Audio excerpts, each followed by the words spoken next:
Hello there, and welcome. I'm so glad you found your way here tonight. Before we begin, take a moment to get comfortable. Adjust your pillow, let your body settle into whatever position feels right. There's no rush. We have all the time in the world. Tonight, we're going to explore one of humanity's oldest and most persistent questions. How do we share the burden of living together? We'll travel from ancient Sumerian grain stores to cryptocurrency transactions, watching how civilizations across 5,000 years have grappled with the simple yet profound challenge of funding the things we build together. Temples and roads, armies and aqueducts, schools and safety nets. This isn't a political argument about whether taxes are good or bad, high or low. It's simply a story, a long, slow story about how we've organized ourselves, how we've negotiated the balance between individual wealth and collective needs, and how the methods have changed while the fundamental questions have remained remarkably constant. If you drift away during our journey, that's perfectly fine. That's what we're here for. Let the story wash over you like a gentle tide, and if sleep comes, welcome it. There's nowhere you need to be. Let's begin 5,000 years ago, in the dust and heat of ancient Mesopotamia. Close your eyes for a moment and imagine the world around 3,000 years before the Common Era. The great river valleys, the Tigris and Euphrates in Mesopotamia, the Nile in Egypt, the Indus in what we now call Pakistan, the Yellow River in China. These fertile corridors were where human beings first experimented with something revolutionary. They stopped wandering. They planted seeds and waited for harvest. They built permanent settlements that grew into villages, then towns, then cities, and with cities came a problem that had never existed before. When you're a small band of hunter-gatherers, sharing is personal. You know everyone. You see who needs help. But in a city of thousands, how do you maintain the granaries? Who repairs the irrigation canals that everyone depends on? Who builds the walls that protect the community? The answer that emerged slowly and without anyone really planning it was taxation. The earliest evidence we have of systematic taxation comes from ancient Sumer. In what is now southern Iraq, in the city-states of Ur and Uruk, around 3000 BCE, temple complexes served as both religious centers and economic hubs. The temples weren't just places of worship. They were vast storage facilities, redistribution centers, and the closest thing these societies had to banks. Picture, if you can, a Sumerian farmer in the 3rd millennium before Christ. His year revolves around the barley harvest. When the grain is collected, he doesn't keep it all. He brings a portion, perhaps 1/10, perhaps more depending on the year and his circumstances, to the temple. Scribes are there, seated in the shade with clay tablets before them, making marks in the wet clay with reed styluses. They're recording everything. How much grain this farmer brought. Whether he's fulfilled his obligation. Whether he still owes labour service or additional goods. This wasn't called taxation yet. That word wouldn't exist for thousands of years, but it functioned the same way. It was a compulsory transfer of resources from individuals to a central authority, used to fund collective needs.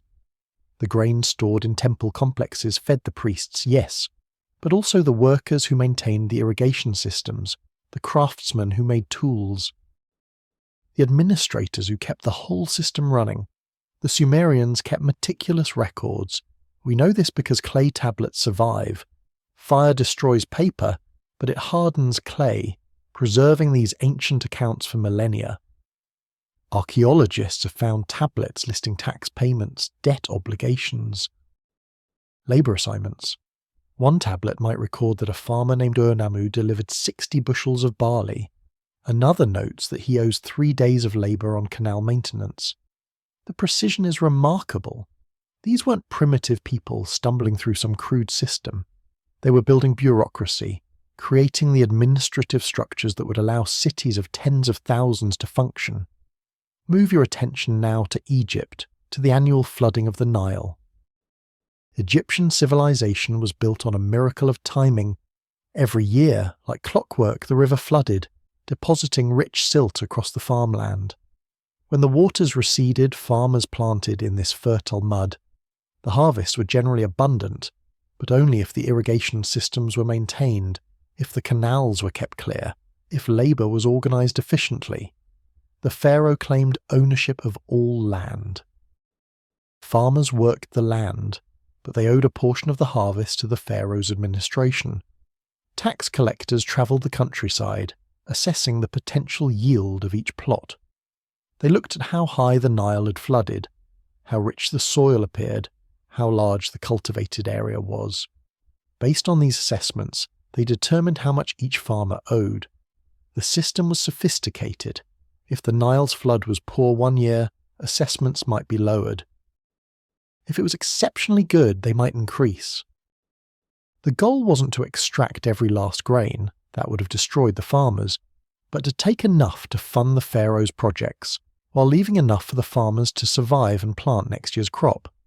Egyptian tomb paintings show us what tax collection looked like.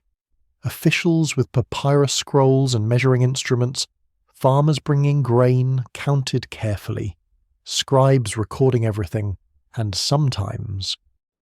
Paintings show the consequences of non-payment, farmers being beaten by guards. This wasn't a voluntary system.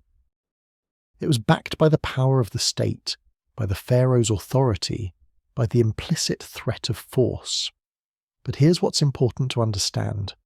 The farmers, while they surely grumbled and tried to minimize their payments, also benefited from the system. The grain stored in pharaonic warehouses was redistributed during famines.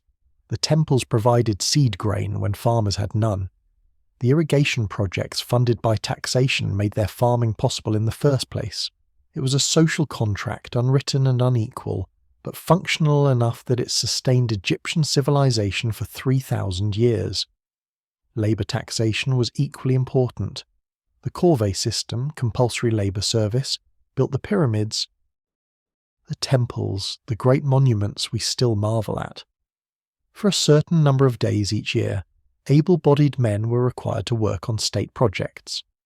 During the flood season, when farming was impossible anyway, labourers were organised into crews and set to work moving stone, digging canals, building whatever the pharaoh demanded. This wasn't slavery exactly. Workers were fed and sheltered during their service. They received rations of bread and beer. They returned to their farms when their service was complete, but it was compulsory. You couldn't simply decline. The state required your labour, and the state's requirements superseded your preferences. Think for a moment about the sophistication required to organise this. Imagine coordinating the labour of thousands or tens of thousands of workers, feeding them, housing them, directing their efforts. This required record-keeping, planning, logistics, all the apparatus of bureaucracy.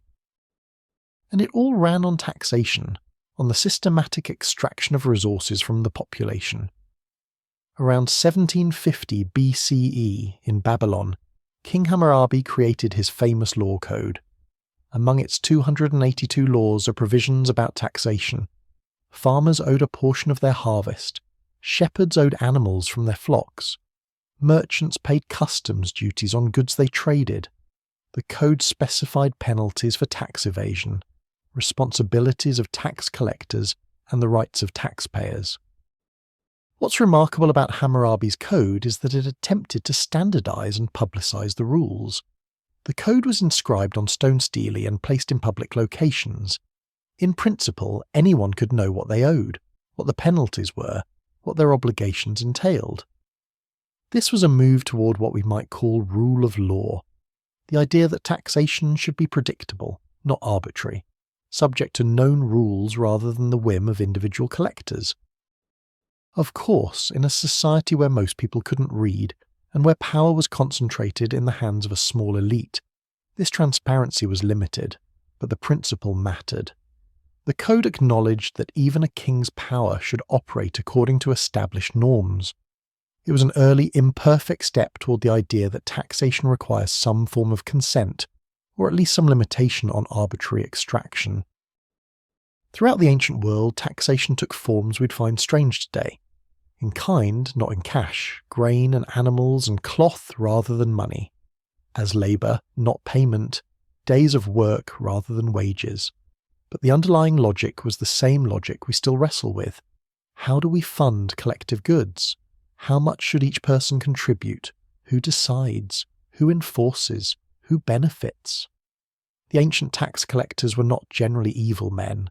They were administrators, functionaries, doing a job that had to be done if cities were to exist. Yes, some were corrupt. Some extracted more than they should. Some used their position for personal enrichment. But many were simply trying to make a complex system work, to balance the demands of rulers with the capacity of the ruled, to keep accurate records and maintain the flow of resources that kept civilization functioning. Picture a scribe in ancient Ur, sitting cross-legged in the shade of a temple wall, pressing his stylus into soft clay. He's recording the barley payment of a farmer whose name he knows, whose father and grandfather delivered grain to this same spot. The scribe is tired. His eyes ache from squinting at tiny marks. His back hurts from sitting. He's not thinking about the grand sweep of history or the development of human civilization. He's thinking about getting through his work, about the accuracy of his tallies, about whether he'll face consequences if his accounts don't balance. But his work, the work of thousands like him, stretching across millennia, made everything else possible. The armies that defended cities, the palaces and temples that still inspire awe, the irrigation systems that turned deserts into gardens, the granaries that prevented famine. None of it could have existed without the systematic extraction and redistribution of resources, without taxation. As you lie there now, let yourself imagine the weight of a clay tablet in your hands. Feel its coolness. See the marks pressed into its surface, recording some long ago transaction. Someone delivered grain. Someone recorded it. The grain fed someone. The cycle continued. Civilization persisted. The ancient world shows us taxation in its most basic form, stripped of the complexity we've added over millennia. No income taxes because most people had no income in our sense. They produced food or goods directly. No sales taxes because markets were limited and many exchanges were barter. No corporate taxes because corporations didn't exist. Just simple extraction. You produced something, and a portion went to the collective authority, to be used for purposes the authority determined. This system had obvious problems. It was regressive. Poor farmers gave the same percentage as rich ones, meaning it hurt the poor more. It was backed by force, comply or face consequences. It was often corrupt. Collectors could demand extra and pocket the difference. It offered little voice to those being taxed. No representation. No input into how the revenue would be used. But it worked well enough to build civilizations that lasted thousands of years. The temples of Mesopotamia, the pyramids of Egypt, the hanging gardens of Babylon, the libraries and schools and hospitals of the ancient world, all of it funded directly or indirectly by taxation, by the systematic requirement that individuals contribute to collective resources. As we move forward through history, we'll see taxation become more complex, more sophisticated, more intertwined with questions of justice and representation and political power. But the fundamental challenge remains unchanged from these ancient days. How do we share the burden? How much should each person give? Who decides? These questions, first confronted by Sumerian scribes with their clay tablets, are questions we're still answering, still debating, still negotiating. 5,000 years later. Let that settle for a moment. 5,000 years of human beings wrestling with the same basic problem. The methods have changed. The amounts have changed. The currencies have changed. But the essential negotiation between individual wealth and collective need remains constant. It's one of the oldest human conversations, and we're still having it. Let's move forward now, across centuries and across the Mediterranean Sea, to the classical world of Greece and Rome. We're leaving behind the river valleys of the ancient Near East and entering a world of city-states and eventually empire, a world that would develop taxation into something more recognizable to modern eyes. Around 500 years before the Common Era, The Greek world consisted of hundreds of independent city-states, each with its own government, its own laws, and its own approach to funding collective needs. There was no single Greek tax system, but rather hundreds of experiments, each city trying different solutions to the eternal problem of how to pay for what everyone needed. Athens, the most famous of these city-states, developed approaches to taxation that were remarkably sophisticated, and in some ways surprisingly progressive. The Athenians distinguished between citizens and non-citizens, between rich and poor, and they calibrated their demands accordingly. This wasn't equality. Athens was a slave society, and women had no political rights, but it showed an awareness that different people had different capacities to contribute. Solon, the great Athenian lawgiver and poet, instituted reforms around 594 BCE that reorganized Athenian society partly around wealth and tax obligations. He divided citizens into 4 classes based on agricultural production. The wealthiest class, those whose land produced at least 500 measures of grain or oil annually, bore the heaviest obligations. They had to serve in the cavalry when war came, which meant maintaining a horse at their own expense. A significant burden. They also paid the highest taxes. The second and third classes had progressively lighter obligations.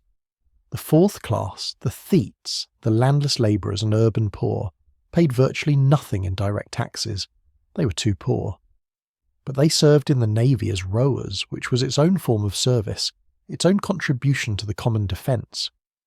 This was an early form of progressive taxation. The idea that those with more should contribute more. It wasn't based on some abstract principle of fairness, but on practical necessity. The poor simply didn't have much to tax, so demanding heavy taxes from them would have been futile and destabilizing.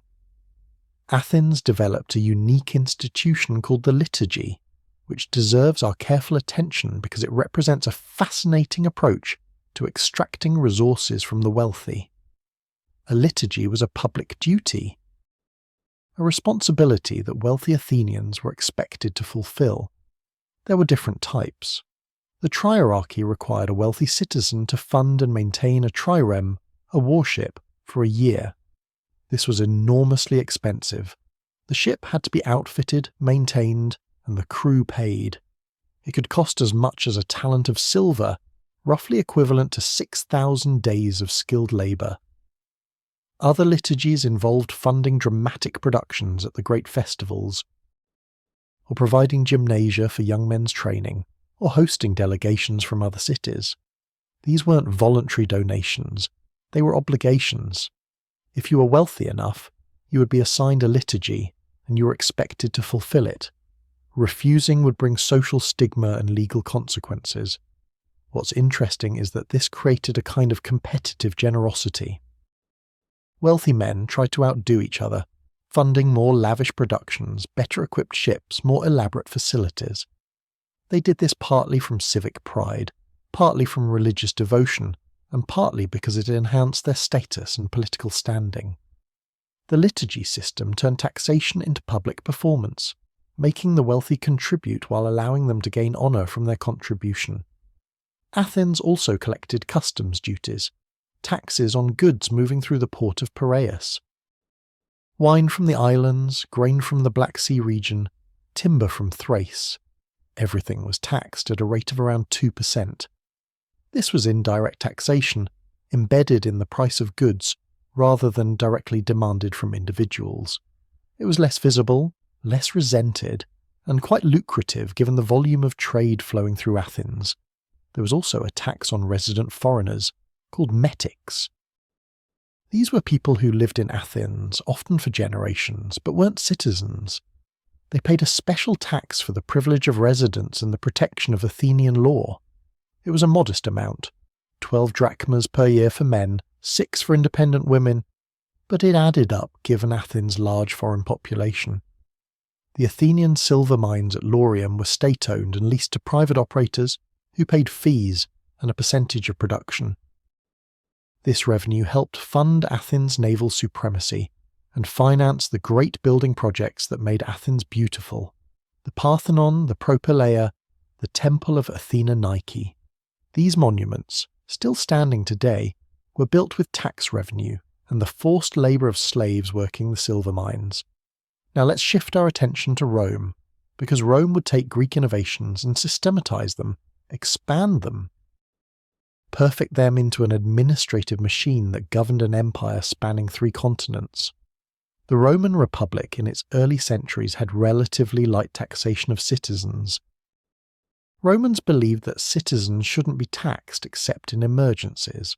They paid for citizenship with military service. Every able-bodied male citizen could be called to serve in the legions, providing his own equipment. This was considered sufficient contribution. But Rome needed revenue, especially as its territory expanded. The solution was to tax non-citizens heavily, while keeping the burden on citizens light. Conquered territories paid tribute. Subject peoples paid taxes. Citizens, particularly Italian citizens, largely did not. This created a 2-tier system that was both effective and politically stable.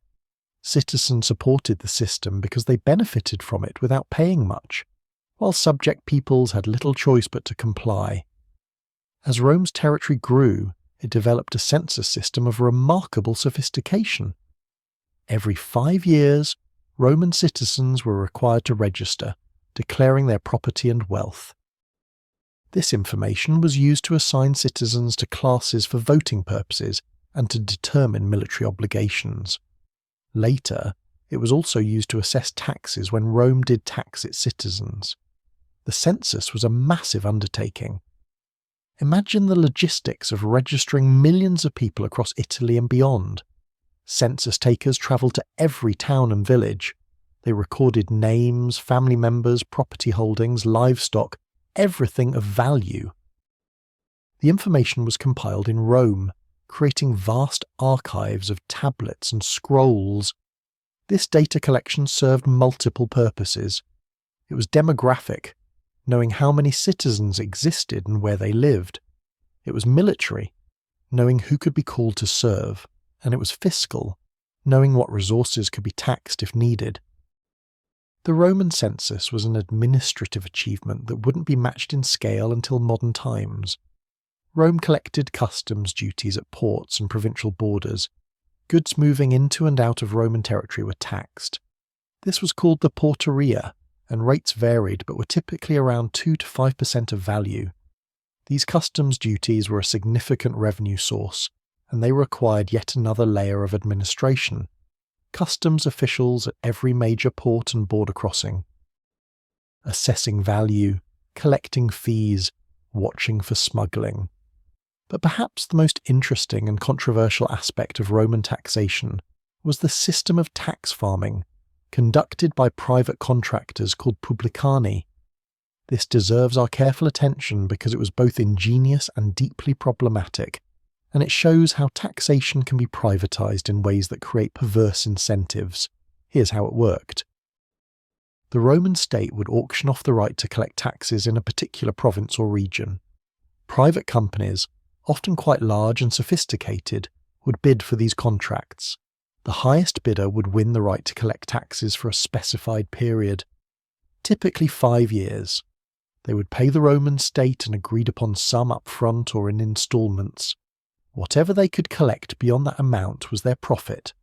This system had advantages for the Roman state. It provided predictable revenue without requiring a large bureaucracy of state tax collectors. It transferred the risk of collection, if harvests failed or economic conditions worsened, to the private contractors. It brought in revenue immediately rather than waiting for collection across a tax year. But for the people being taxed, it was often a disaster.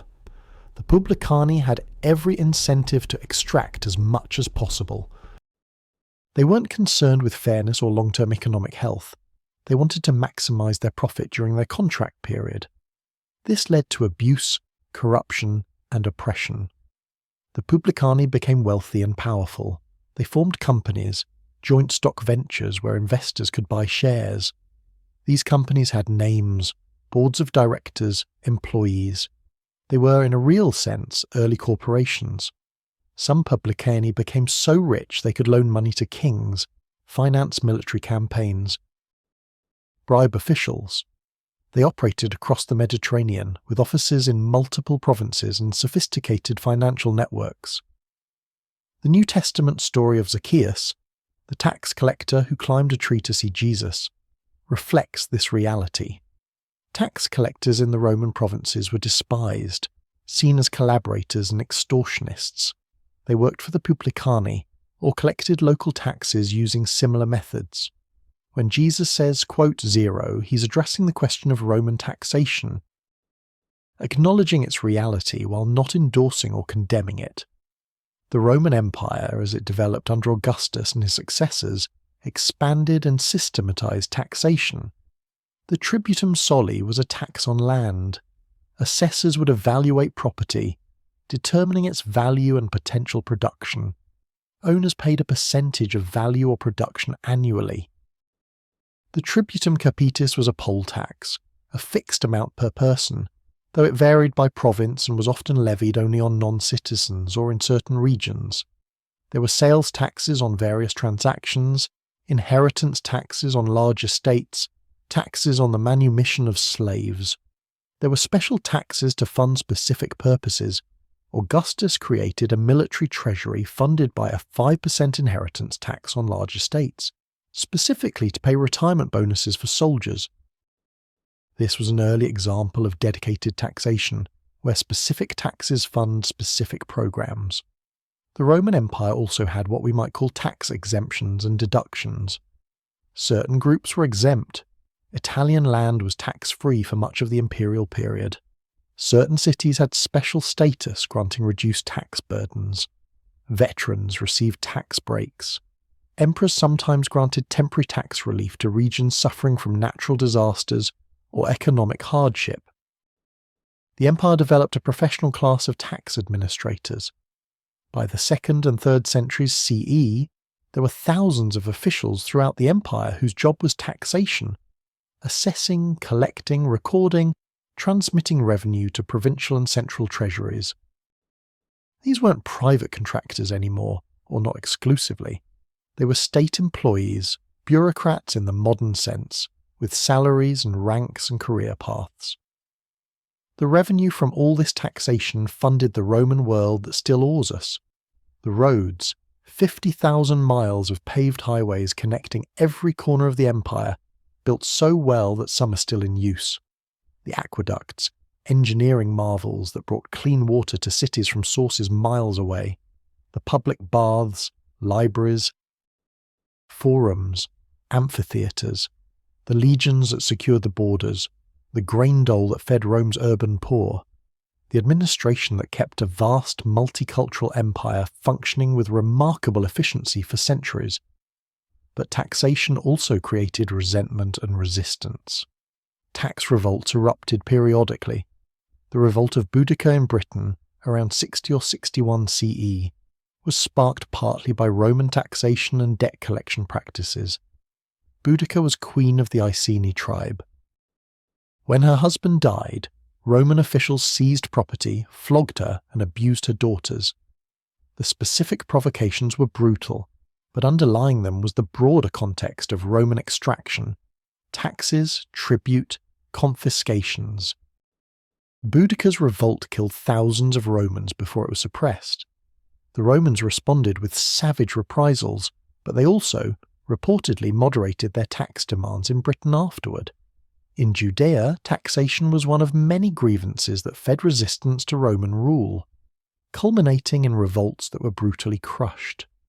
The burden of supporting the Roman administration, the temple tax, the various other extractions, these created economic hardship that contributed to political instability. By the 3rd century CE, the Roman tax system was under severe strain. The empire faced military threats on multiple frontiers, requiring larger armies, which required more revenue, but economic disruptions, plague, and political instability had weakened the tax base. Emperors resorted to currency debasement, reducing the silver content of coins, which caused inflation and further economic problems. The Emperor Diocletian, ruling from 284 to 305 CE, attempted comprehensive reform. He reorganized the provinces, created a new tax system based on assessed land value and labor capacity, and tried to stabilize the currency. His system was complex. Different provinces paid different rates. Assessments were conducted regularly to adjust for changing conditions. He also attempted price controls, which largely failed, but the effort shows how desperately the state was trying to manage the economy and extract needed revenue. Diocletian's reforms were partially successful in stabilizing the empire for a time, but they also created a more oppressive bureaucracy, heavier tax burdens, and tied peasants more firmly to the land. The late Roman tax system was harsh and often arbitrary, one of the factors that made barbarian rule seem preferable to some provincials when the Western Empire finally collapsed. The Roman fiscal word, the fiscus, referring to the imperial treasury, gives us our modern word fiscal. The Latin word for census gives us our word for the same practice. The Roman approach to taxation, systematic assessment, professional collection, using revenue for public goods and military needs, balancing direct and indirect taxes, this approach became the template for later European states. As you think about the classical world's approach to taxation, consider how it bridged ancient and modern. The Greeks experimented with progressive taxation and competitive public spending. The Romans created professional administration, systematic assessment, and the apparatus of the fiscal state. Both civilizations showed that taxation could fund remarkable achievements: the Parthenon, the Colosseum, the aqueducts, the roads, but also that taxation could be oppressive, could fund conquest and slavery, could extract wealth in ways that cause suffering. The Publicani show us the dangers of privatizing tax collection, of creating profit motives in what should be public administration. The Roman Census shows us the importance of information, of knowing what exists before you can tax it fairly. The Greek liturgies show us how taxation can be designed to extract from the wealthy while allowing them to gain honour from contribution. These lessons, learned 2,000 years ago, remain relevant. We're still designing tax systems, still balancing efficiency and fairness, still wrestling with how to fund collective needs while minimising burden and maximising equity. The Romans and Greeks didn't solve these problems permanently, no one has, but their experiments, their innovations, their successes and failures give us wisdom to draw on as we continue our own negotiations over taxation. Let your mind rest now with images of Roman roads stretching to the horizon, aqueducts carrying water across valleys, libraries filled with scrolls, all built with tax revenue. All monuments to the power of collective resources directed toward public purposes. The question remains what it always was: how do we share the burden? The Romans gave one set of answers. Soon we'll see how medieval Europe gave very different answers when Roman administration collapsed and new systems emerged from the fragments. The Western Roman Empire collapsed in the late 5th century, traditionally dated to 476 when the last emperor in the West was deposed. With its fall, the sophisticated tax apparatus that had sustained Roman civilization for centuries largely disappeared. The roads fell into disrepair, the aqueducts crumbled, the professional bureaucracy dissolved, and with it went the systematic taxation that had made it all possible. What emerged from the ruins was something quite different, something that would dominate European life for nearly 1,000 years. We call it feudalism, though that word encompasses enormous variety and changed significantly over the medieval centuries. For our purposes tonight, what matters is understanding how feudal Europe answered the question of how to fund collective needs when the Roman state and its tax system were gone. Medieval Europe fragmented into thousands of small jurisdictions, kingdoms, duchies, counties, baronies, manors. Power was intensely local. The lord of a manor might control only a few square miles, but within that tiny domain his authority was nearly absolute. This fragmentation made systematic taxation in the Roman sense almost impossible. There was no central state to collect taxes, no professional bureaucracy to assess and record, no standardized currency to collect taxes in. Instead, medieval obligations were personal, not fiscal. If you were a peasant living on a manor, and most people were peasants living on manors, you didn't pay taxes in the way we understand them. You owed obligations to your lord. These obligations took many forms, and understanding them helps us see how taxation can exist even without coins changing hands. You owed labour. Perhaps 3 days a week you worked your lord's fields instead of your own. During harvest you might owe additional days. When the lord needed a road repaired or a building constructed, you provided labour. This was called corvée, from a Latin word meaning required service. It was taxation in labour rather than money. Your time, your sweat, your effort extracted for collective or lordly purposes.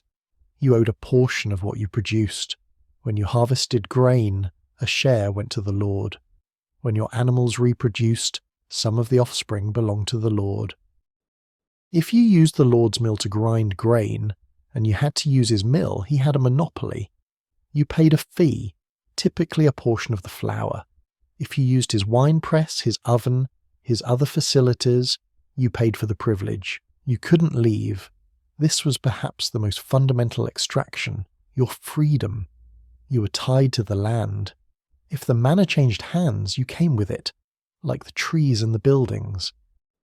This immobility meant the lord could count on your labour, could plan around your obligations, could extract from you year after year with no fear you'd flee to better conditions elsewhere.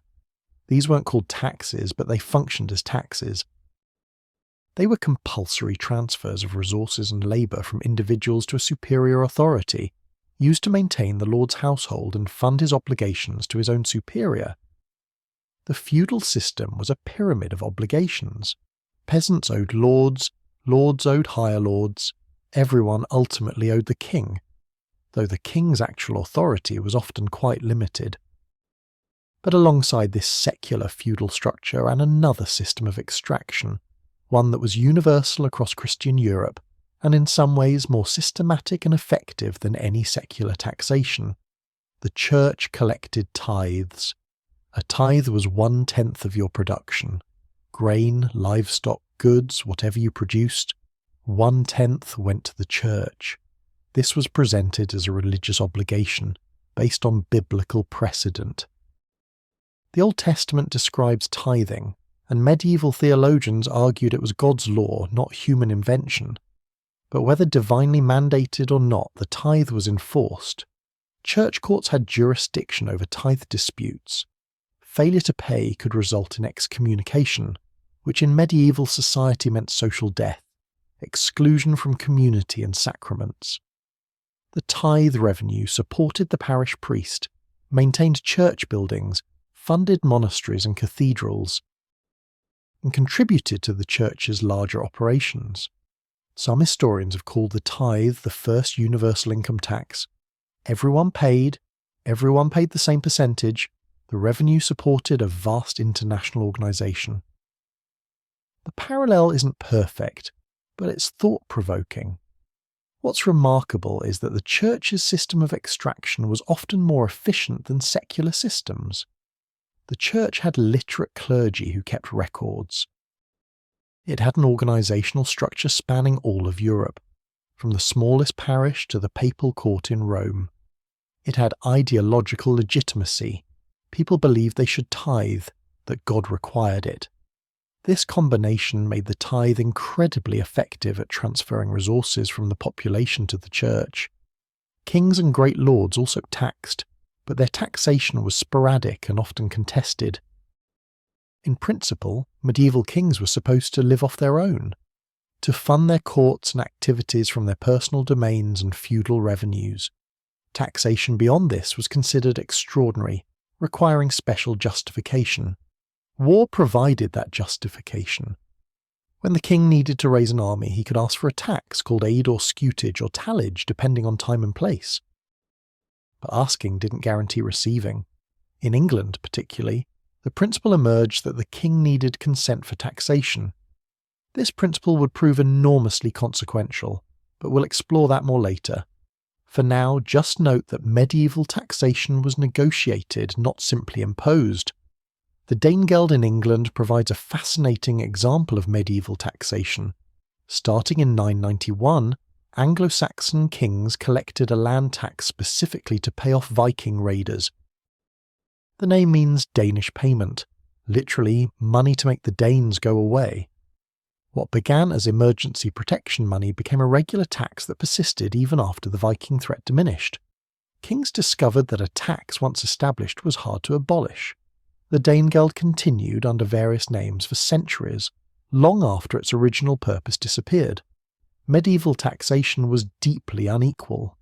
Nobles were largely exempt from most taxes. Clergy were exempt. The burden fell on peasants and townspeople, who could least afford it. When kings needed revenue and tried to tax nobles or clergy, fierce resistance often resulted. The powerful could say no, the powerless could not. Now let's shift our view to the Islamic world, because while Europe was fragmented and struggling, Islamic civilization was building one of history's great empires with its own sophisticated approach to taxation. Islam emerged in the 7th century, and within a century Islamic rule stretched from Spain to Central Asia. This vast caliphate needed revenue, and Islamic law provided specific guidance on taxation based on Quranic principles and the example of the Prophet Muhammad. Zakat was one of the 5 pillars of Islam, a religious obligation for all Muslims. It required giving 2.5% of wealth, not income but accumulated wealth, to support the poor, travellers, those in debt, and other specified categories. This wasn't taxation in the governmental sense initially. It was charitable giving with religious significance. But as Islamic states developed, zakat was sometimes collected by the state and distributed through official channels. 2.5% doesn't sound like much, but remember it was on wealth, not income. If you saved money year after year, you paid zakat on your savings every year. If you owned gold, livestock, trade goods, you paid zakat on their value annually. This created an incentive to invest rather than hoard, to keep wealth circulating and productive. The Islamic world also collected jizya, a tax on non-Muslims living under Muslim rule.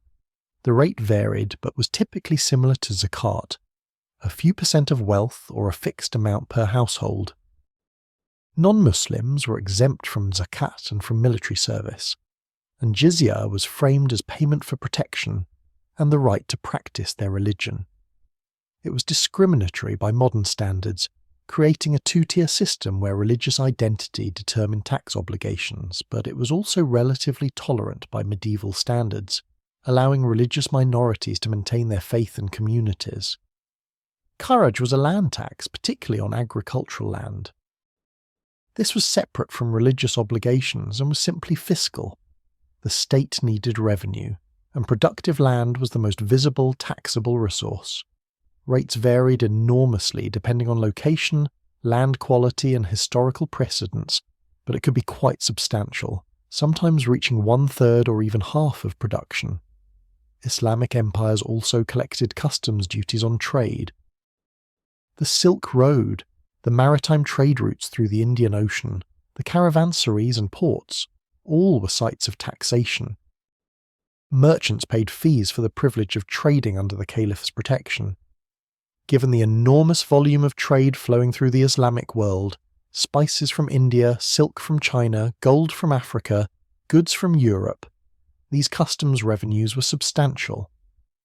What's important to understand is that Islamic law provided a framework for taxation, a set of principles derived from religious sources but implemented by political authorities. This gave Islamic taxation a legitimacy and structure that secular medieval European taxation often lacked. Scholars debated the proper interpretation of these principles. Rulers sometimes honoured them and sometimes violated them, but the framework existed. In China, meanwhile, an entirely different system had evolved. China had maintained centralised imperial government through periods that saw Europe fragment completely. Chinese emperors commanded vast territories and populations, and they developed taxation systems of remarkable sophistication. The Chinese land tax was the foundation of imperial revenue. Officials conducted surveys, assessing the quality and extent of cultivated land. Farmers paid a percentage of their harvest, the specific rate varying by region and dynasty. This required an enormous bureaucracy of officials travelling to every province, every county, every village, measuring fields, estimating yields, recording obligations. The Grand Canal, one of history's great engineering projects, was built partly to transport tax grain from southern provinces to the imperial capital in the north. Imagine a 1,000-mile canal, built over centuries, designed specifically to move tax revenue. The scale of ambition and organisation this required is staggering. China also had a corvée system, not unlike medieval Europe's, requiring labour service on imperial projects. The Great Wall, in its various iterations across dynasties, was built partly with corvée labour. Peasants required to work on the wall for a certain number of days or months. Roads, canals, imperial buildings, all built with a combination of paid labour and required service. The salt monopoly was a Chinese innovation with enormous fiscal significance. Salt was essential for food preservation in an age before refrigeration. The Chinese government claimed monopoly over salt production and sale, either operating saltworks directly or licensing production and sale at controlled prices. This generated enormous revenue because everyone needed salt and would pay the government-mandated price. China pioneered paper money partly for tax purposes. During the Song dynasty, starting around the year 1000, the government began issuing paper notes. This made taxation easier.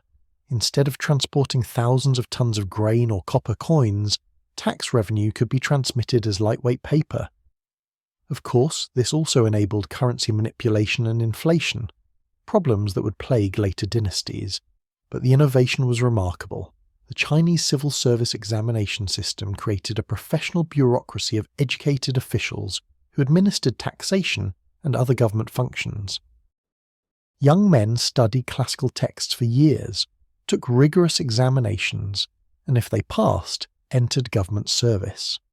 This meritocratic system, imperfect but real, meant that tax collection was handled by educated administrators, not simply by whoever the emperor favoured or whoever could enforce collection through force. Now picture the Mongol Empire in the 13th century. At its height, the largest contiguous land empire in history, stretching from Korea to Eastern Europe. The Mongols conquered vast territories and then faced the question of how to extract resources from sedentary agricultural societies when the Mongols themselves were nomadic pastoralists who knew little of farming or administration. Their solution was pragmatic. They largely adopted the existing tax systems of conquered peoples, but made them more efficient and ruthless. In China, they used the Chinese system but extracted more. In Persia, they used Persian systems. In Russia, they demanded tribute from Russian princes. The Mongols didn't innovate new forms of taxation. They perfected extraction. What made Mongol taxation effective was their reputation for overwhelming violence if opposed. Cities that resisted were annihilated. Populations that rebelled were massacred. This created powerful incentive to comply. Tax collectors travelling under Mongol authority were safe because everyone knew that harming them meant collective punishment. The Mongol peace, the Pax Mongolica, made trade routes safer and more profitable than they'd been in centuries. But this peace was built on fear and tribute. The Mongols also conducted detailed censuses. They needed to know what they ruled, what could be taxed. Census takers travelled across the empire, counting households, recording resources. This information allowed systematic taxation on a scale that wouldn't be matched until modern times. As medieval centuries progressed, taxation in Europe slowly became more systematic. Towns grew, trade increased, a money economy began to replace the pure feudalism of earlier centuries. Kings could tax trade, could collect customs duties, could levy taxes on towns. The 100 Years' War between England and France, running from 1337 to 1453, required enormous resources and drove both kingdoms to develop more effective taxation. In England, Parliament emerged partly as a venue for negotiating taxation. The king needed money for war. The nobles and townspeople whose wealth the king wanted to tap demanded a voice in governance in exchange. No taxation without representation wasn't invented in 1776. The principle was developing in medieval England 5 centuries earlier. Though imperfectly and incompletely, France developed different institutions, the Estates General, which brought together representatives of nobles, clergy, and commoners to approve taxation. But French kings proved more successful than English kings at bypassing these constraints, gradually establishing their right to tax without consent. This difference in fiscal development would have enormous consequences when we reach the 18th century. The late medieval period also saw major tax revolts. The English Peasants' Revolt of 1381 was sparked partly by poll taxes, fixed amounts demanded from each person regardless of wealth. Poor peasants paid the same as rich merchants, and this glaring unfairness combined with other grievances triggered uprising.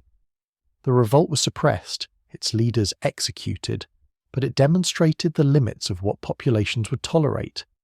Taxation in medieval Europe, in the Islamic world, in China, in the Mongol domains, all of it shows how taxation adapts to different political and economic structures. When central government is weak, taxation is local and often in kind.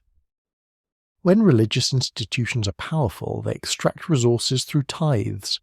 When empires span continents, they develop bureaucracies and systematic assessment. When money is scarce, labour suffices. When trade flourishes, customs duties provide revenue. The medieval millennium saw enormous variety in taxation, but certain patterns emerge. Taxation requires information. You must know what exists before you can tax it fairly. Taxation requires enforcement. Someone must have power to compel compliance. Taxation requires legitimacy.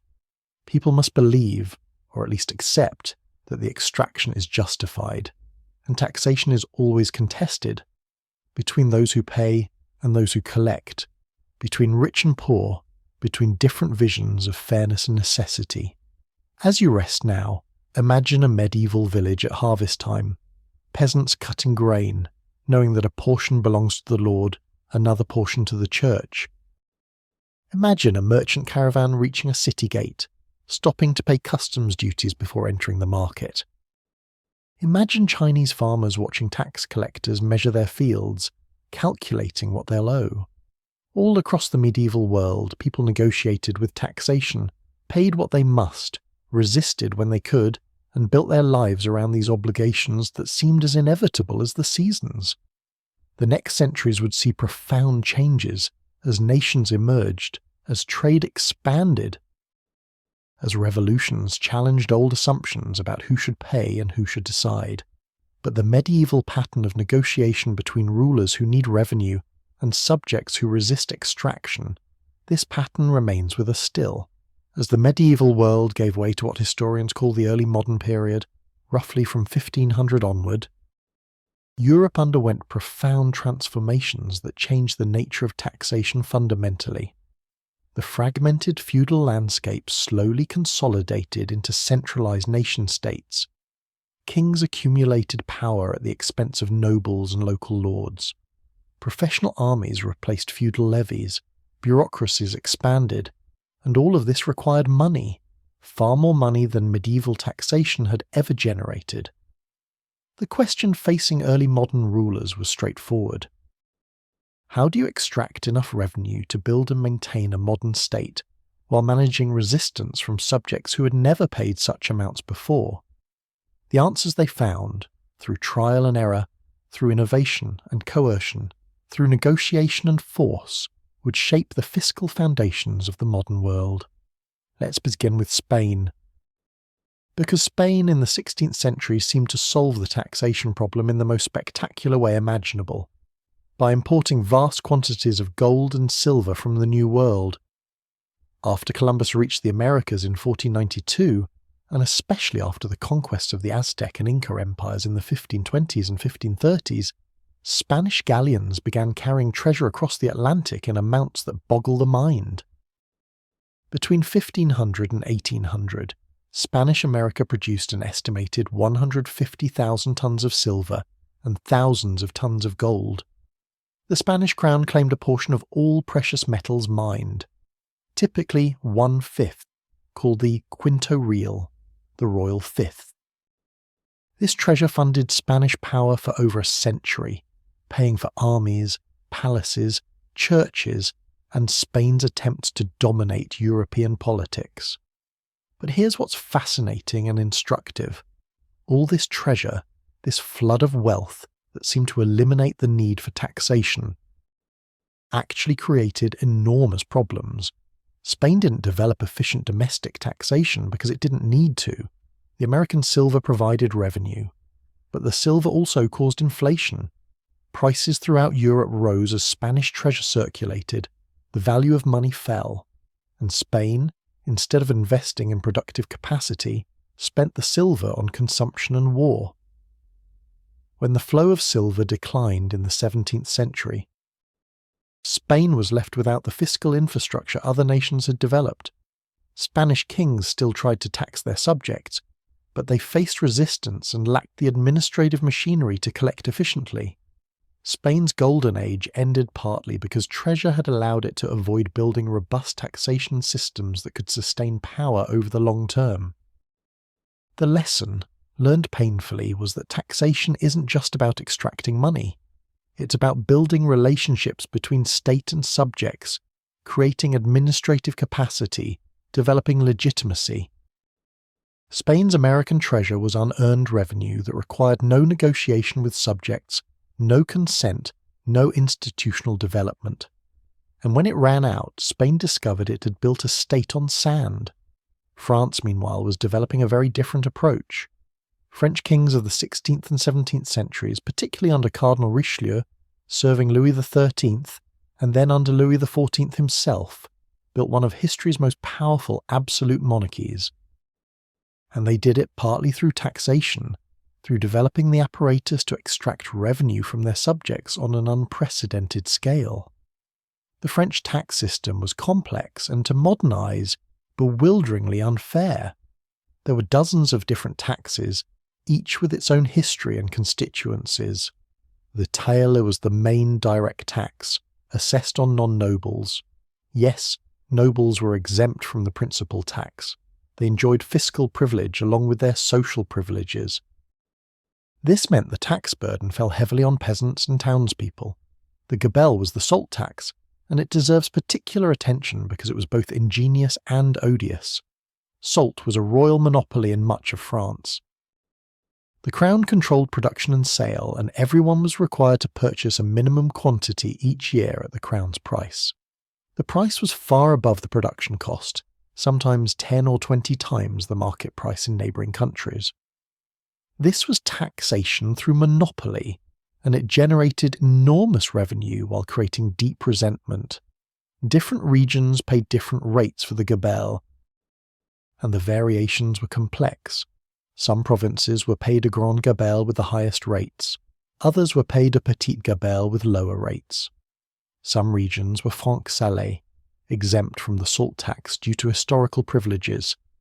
This patchwork reflected France's history as a collection of formerly independent territories, each retaining some privileges even as royal authority expanded. The complexity created opportunities for smuggling. People called faux sauniers, or salt smugglers, bought salt in low-tax regions and sold it in high-tax regions, avoiding the gabelle. The crown responded with harsh penalties. Smugglers could be sentenced to the galleys, condemned to row warships under brutal conditions.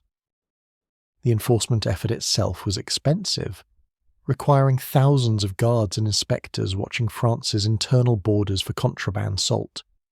France also developed the aides, excise taxes on specific goods, particularly wine and other alcoholic beverages. Given that wine was central to French culture and economy, this was a lucrative tax, but also one that touched everyone's daily life. Every transaction, every sale, every transfer of taxable goods was meant to generate revenue for the crown. Tax farming reached its most sophisticated form in early modern France. The fermiers généraux, the general farmers, were wealthy financiers who bid for the right to collect indirect taxes. They paid the crown an agreed sum and kept whatever additional amount they could collect. These tax farmers became enormously wealthy and deeply unpopular. They lived in luxury while extracting money from people who could barely afford it. Cardinal Richelieu, serving as Louis XIII's chief minister from 1624 to 1642, strengthened royal taxation as part of his broader programme of centralising power. He needed revenue for France's involvement in the 30 Years' War and for building French power. He increased taxes, improved collection, broke resistance from nobles and provinces that tried to maintain tax exemptions or autonomy.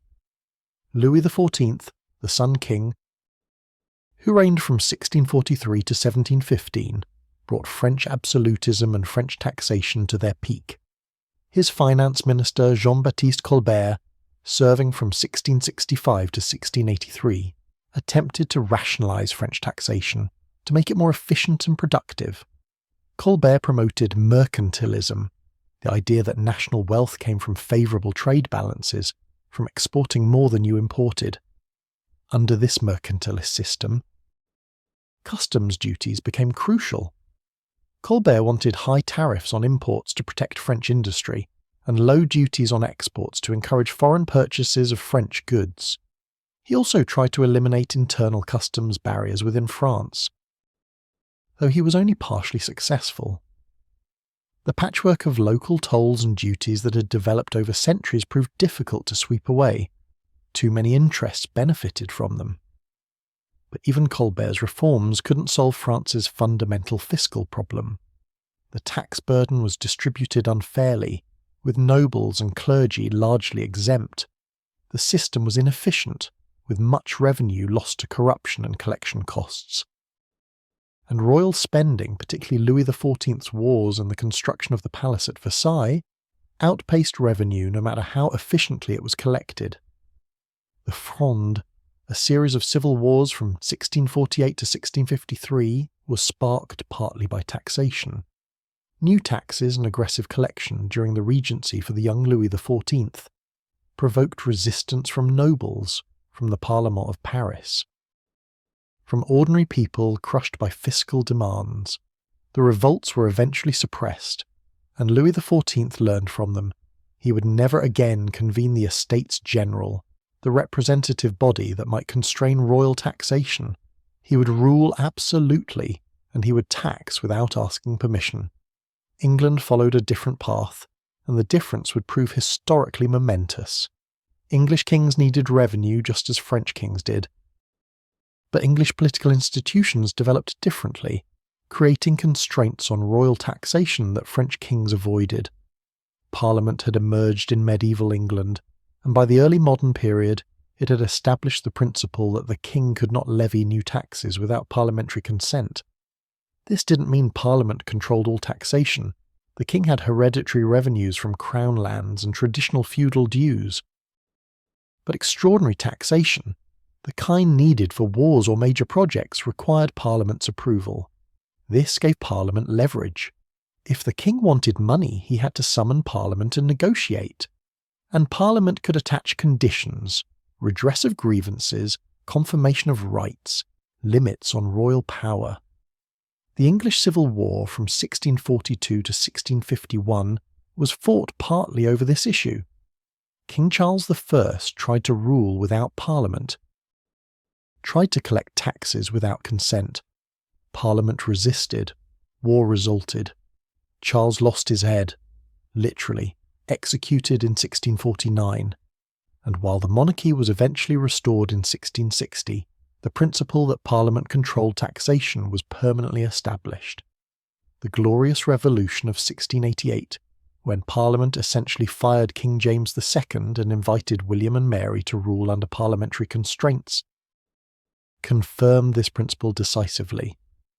The Bill of Rights of 1689 explicitly stated that the Crown could not levy taxes without parliamentary consent. This was revolutionary, though the revolution was incomplete. Only a tiny fraction of Englishmen could vote for Parliament, and women had no political rights at all. But the principle mattered. Taxation required consent. At least the consent of the property classes represented in Parliament. This had profound effects on English fiscal development. Because Parliament had to approve taxes, there was more transparency, more accountability, more limitation on arbitrary extraction. The English state developed more efficient taxation precisely because it had to justify taxes and maintain consent.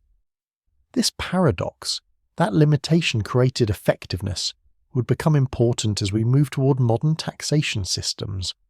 England also innovated in borrowing.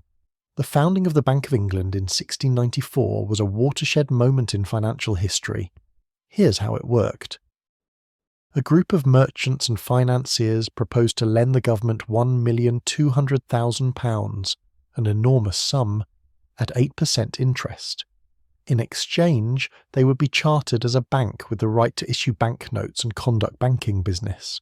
The government got immediate funds for war against France.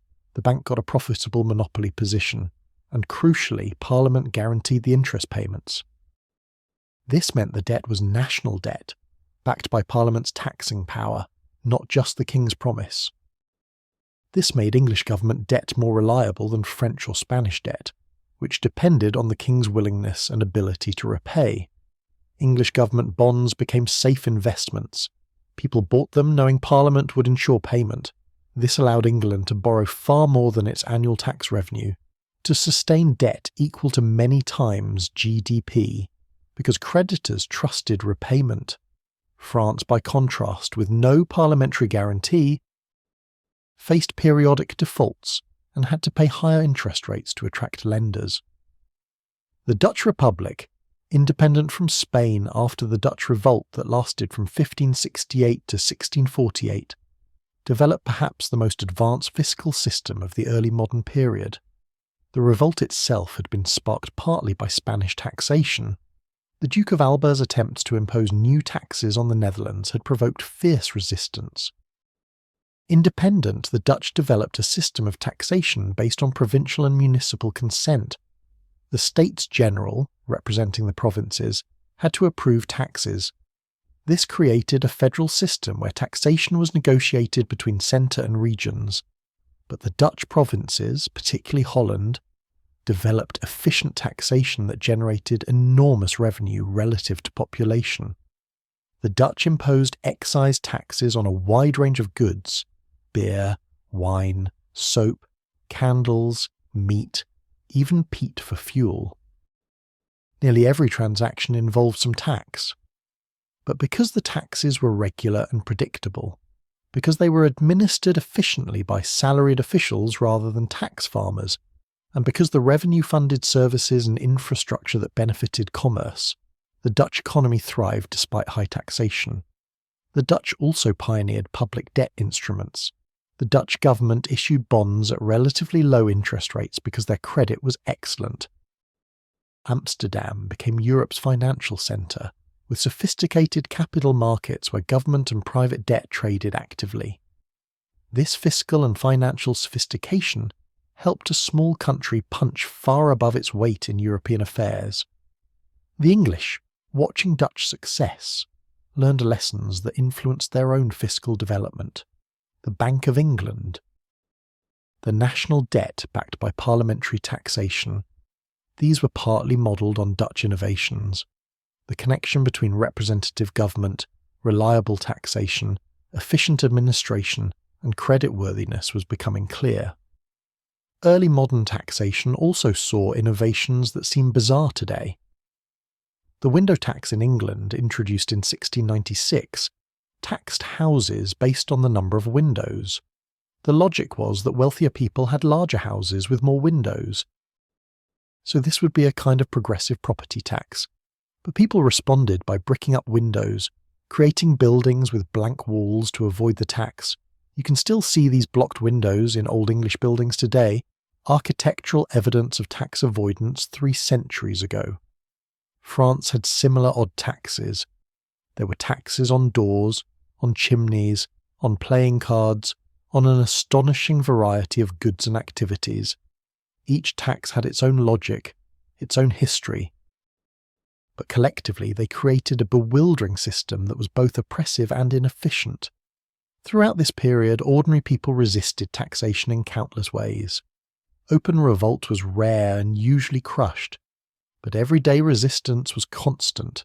Smuggling to avoid excise taxes and customs duties, underreporting income or property to avoid assessments, bribing tax collectors to look the other way, appealing to traditional privileges and exemptions. Tax resistance was a kind of constant. Low-level war between state and subjects. The early modern period shows us taxation in transition. Medieval personal obligations were giving way to monetary taxes. Feudal fragmentation was giving way to centralized states. Arbitrary royal extraction was only beginning to be constrained by representative institutions. The apparatus of modern taxation was being built piece by piece through experimentation and conflict, negotiation and coercion. As you think about this period, consider how taxation became a site of political struggle. Who controlled taxation increasingly meant who held power. Kings who could tax without consent became absolute. Kings who needed consent had to share power. The fiscal constitution, the rules about who could tax and how, shaped the political constitution. The period also shows how taxation drives administrative development. To tax efficiently, you need bureaucracy, record-keeping. Professional collectors, you need information about what exists and what can be taxed. You need enforcement mechanisms. Building all this creates state capacity that can be used for other purposes too. Taxation doesn't just fund the state, it builds the state. Let these patterns settle in your mind as we prepare to move forward. The early modern innovations in taxation, in public debt, in the connection between consent and effective extraction, these would become crucial in the revolutions and transformations of the 18th and 19th centuries. But that's ahead of us. For now, rest with images of Spanish galleons heavy with silver, French tax farmers counting coins, English parliamentarians debating supply bills, Dutch burghers trading bonds in Amsterdam coffee houses, all of them negotiating in different ways. The eternal question of how to share the burden of collective life. The second half of the 18th century brought revolutions that would fundamentally reshape the relationship between taxation and political power. The question of who could tax, and whether those being taxed should have a voice in the decision, became explosive. In the American colonies, in France, and gradually across the Western world. The old assumptions about taxation were challenged and often overturned. Let's begin in the British North American colonies in the 1760s, because the American Revolution was, at its core, a tax revolt. The story is familiar, but let's walk through it slowly, understanding not just what happened, but why taxation became the flashpoint for rebellion. Britain had just won the 7 Years' War, a global conflict that lasted from 1756 to 1763. The victory was expensive. Britain's national debt had nearly doubled. British officials looked at their North American colonies and saw territories that had benefited from British military protection, but contributed little to the war's cost. It seemed reasonable from London's perspective that the colonies should help pay for their own defence. The Sugar Act of 1764 and the Stamp Act of 1765 were Britain's attempts to raise colonial revenue. The Stamp Act was particularly significant.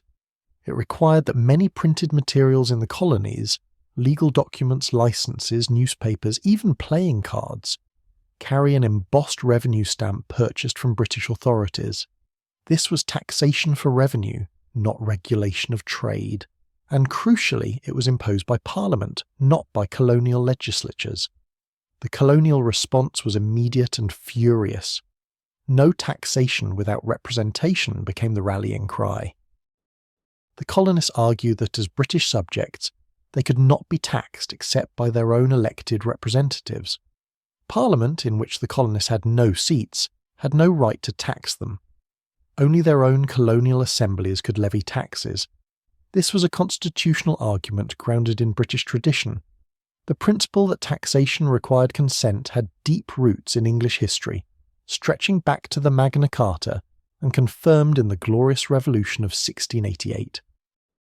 The colonists claimed they were defending traditional British liberties against a parliament that was violating them.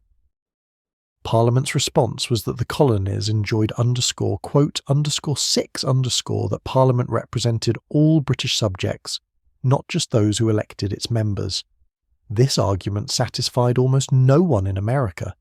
If they couldn't vote for representatives, if they had no voice in Parliament, then they weren't truly represented. And Parliament had no right to tax them. The Stamp Act was repealed in 1766 due to colonial resistance, and the lobbying of British merchants whose trade was disrupted by colonial boycotts. But Parliament simultaneously passed the Declaratory Act, asserting its right to legislate for the colonies, quote, 7 including taxation. The constitutional question remained unresolved.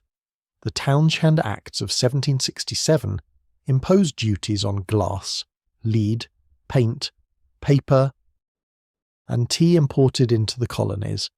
Again, the purpose was revenue. Again, colonists resisted. Again, boycotts and protests erupted. The taxes were mostly repealed in 1770, except for the tea duty, which was kept to maintain the principle that Parliament could tax the colonies. The Tea Act of 1773 wasn't actually a new tax. It just gave the British East India Company a monopoly on tea sales in America and retained the existing tea duty. But it became the catalyst for the Boston Tea Party in December 1773, when colonists dumped 342 chests of tea into Boston Harbour rather than pay the tax. Parliament responded with punitive measures the colonists called the Intolerable Acts. Massachusetts self-government was restricted. Boston's port was closed until the tea was paid for. These coercive acts pushed the colonies toward unified resistance. The Continental Congress convened. Armed conflict began in April 1775 at Lexington and Concord, and in July 1776 the Declaration of Independence proclaimed that the colonies were now free and independent states. The Revolution succeeded, and the United States won independence in 1783. But here's what's remarkable about the early American approach to taxation. The new nation almost didn't tax at all. The Articles of Confederation, the first constitution, gave Congress no power to levy taxes. It could request money from the states, but it couldn't compel payment. The states often didn't pay, leaving the national government chronically short of revenue. This changed with the Constitution of 1787, which gave Congress the power to quotate. But there was intense debate about how this power should be used.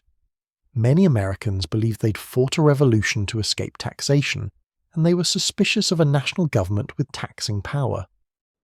The federal government initially relied on customs duties, tariffs on imports, and excise taxes on specific goods. Alexander Hamilton, as Secretary of the Treasury, proposed an excise tax on distilled spirits in 1791. This whiskey tax provoked the Whiskey Rebellion in 1794, when farmers in western Pennsylvania, who distilled their grain into whiskey for transport to market, violently resisted the tax. President George Washington led militia forces to suppress the rebellion, establishing the principle that federal tax laws would be enforced. But the episode showed how contentious taxation remained. For most of American history through the 19th century, the federal government had no income tax. It relied on tariffs and excise taxes. This was possible because the federal government did relatively little. National defense, delivering mail, and a few other functions, that was most of what government did, and tariffs provided sufficient revenue. The Civil War, lasting from 1861 to 1865, forced change. The Union needed enormous revenue to fight the war. In 1861, Congress passed the Revenue Act, which included a tax on incomes above $800. This was America's first income tax, imposed as an emergency war measure. The income tax was progressive. Higher incomes paid higher rates. By 1865, the tax ranged from 5% on incomes between $600 and $5,000 up to 10% on incomes over $5,000. For the first time, the federal government was directly taxing the incomes of citizens, though only the relatively well-off paid. The tax was allowed to expire in 1872, 10 years after the war ended. But let's turn our attention to France, because the French Revolution of 1789 was even more thoroughly rooted in taxation than the American Revolution had been. The fiscal crisis of the French monarchy was the immediate trigger for the revolution that would transform France and reverberate across the world. Louis XVI, king from 1774, inherited a government deeply in debt. France had supported the American Revolution, which was expensive. The royal court's lavish spending, particularly the palace at Versailles, consumed enormous sums. The tax system was inefficient and inequitable, with nobles and clergy largely exempt from major taxes. The burden fell on the third estate, commoners who had the least ability to pay. By the late 1780s, the French government was approaching bankruptcy. Louis's ministers proposed tax reforms that would eliminate noble tax exemptions, making the system more equitable and productive. But the nobles, through institutions like the Parlement of Paris, resisted. The king couldn't implement tax reform without overcoming noble opposition. In desperation, Louis convened the Estates General in May 1789, the first meeting of this representative body since 1614. The Estates General consisted of 3 estates: clergy, nobility, and commoners. Louis hoped it would approve new taxes. Instead, it triggered revolution. The third estate, representing commoners who comprised 98% of the population, demanded fundamental reform. They declared themselves the National Assembly and began drafting a constitution. When the king tried to resist, the revolution radicalized. The Bastille was stormed in July 1789. The feudal system was abolished in August. The nobility's tax exemptions were eliminated. The revolutionaries attempted to create a rational tax system. Old taxes with their medieval complexities were swept away. New taxes were imposed based on Enlightenment principles of equality and reason. But implementation was chaotic. Tax collection collapsed during the revolutionary turmoil. The government turned to printing paper money, which caused hyperinflation. The fiscal crisis that had sparked the revolution wasn't solved by it. In many ways, it worsened. Napoleon Bonaparte, coming to power in 1799, brought order, including fiscal order. He created a professional tax administration, established the Bank of France in 1800, and implemented tax reforms that combined efficiency with political pragmatism. Napoleon's system, while not perfectly equitable, was more rational and effective than what had existed under the monarchy. Many of his fiscal innovations persisted long after his fall. The broader lesson of the French Revolution for taxation was clear. A tax system perceived as fundamentally unfair, where the privileged paid little while the powerless paid much, was politically unsustainable. When fiscal crisis forced the issue into the open, the entire social and political order could collapse. This lesson wasn't lost on other European monarchs, who gradually reformed their tax systems to make them more equitable and productive. Let's consider Britain in the late 18th and 19th centuries, because Britain navigated this revolutionary period without revolution, partly through fiscal adaptation. The British income tax, introduced in 1799 by Prime Minister William Pitt the Younger, was meant as a temporary war measure to fund conflict with revolutionary France. This was the modern world's first income tax, predating America's Civil War income tax by more than 60 years. It was innovative and controversial. The rate was about 10% on incomes above £60, a threshold low enough to include many middle-class families. People had to declare their income, and the government had powers to verify declarations. Privacy was invaded. Detailed financial information was demanded. Many hated it. When the Napoleonic Wars ended in 1815, the income tax was abolished, so unpopular that Parliament ordered all records destroyed so the tax could never be reimposed. But fiscal needs grew as the 19th century progressed, and in 1842 Prime Minister Robert Peel reintroduced the income tax. Again it was meant to be temporary, again it proved permanent. The British income tax remained relatively modest through the 19th century, rates usually between 2 and 5% affecting only the well-off. But it established the principle and created the administrative machinery. When the 20th century brought greater revenue needs, the system was ready to expand. Britain also pioneered progressive taxation in practice, if not in pure theory. The income tax had different rates for different income sources. Earned income was taxed more lightly than investment income, for instance. Deductions and exemptions meant effective rates varied by circumstance. The system recognised imperfectly that ability to pay differed and taxation should account for this. The 19th century also saw the development of property taxes at the local level across the Western world. Cities and counties needed revenue for roads, schools, police, fire protection. Property was visible, immobile, relatively easy to assess and tax. Property tax systems developed in America, Britain, and elsewhere, becoming the primary revenue source for local government. These property taxes created their own politics. Assessment procedures, who valued property and how, became contentious. Tax rates became political battlegrounds. The burden fell on property owners, who were often more prosperous than renters. But small homeowners sometimes struggled with tax bills, while very wealthy individuals who held assets in forms other than real estate paid relatively little. In the United States, the late 19th century saw intense debate over tariffs.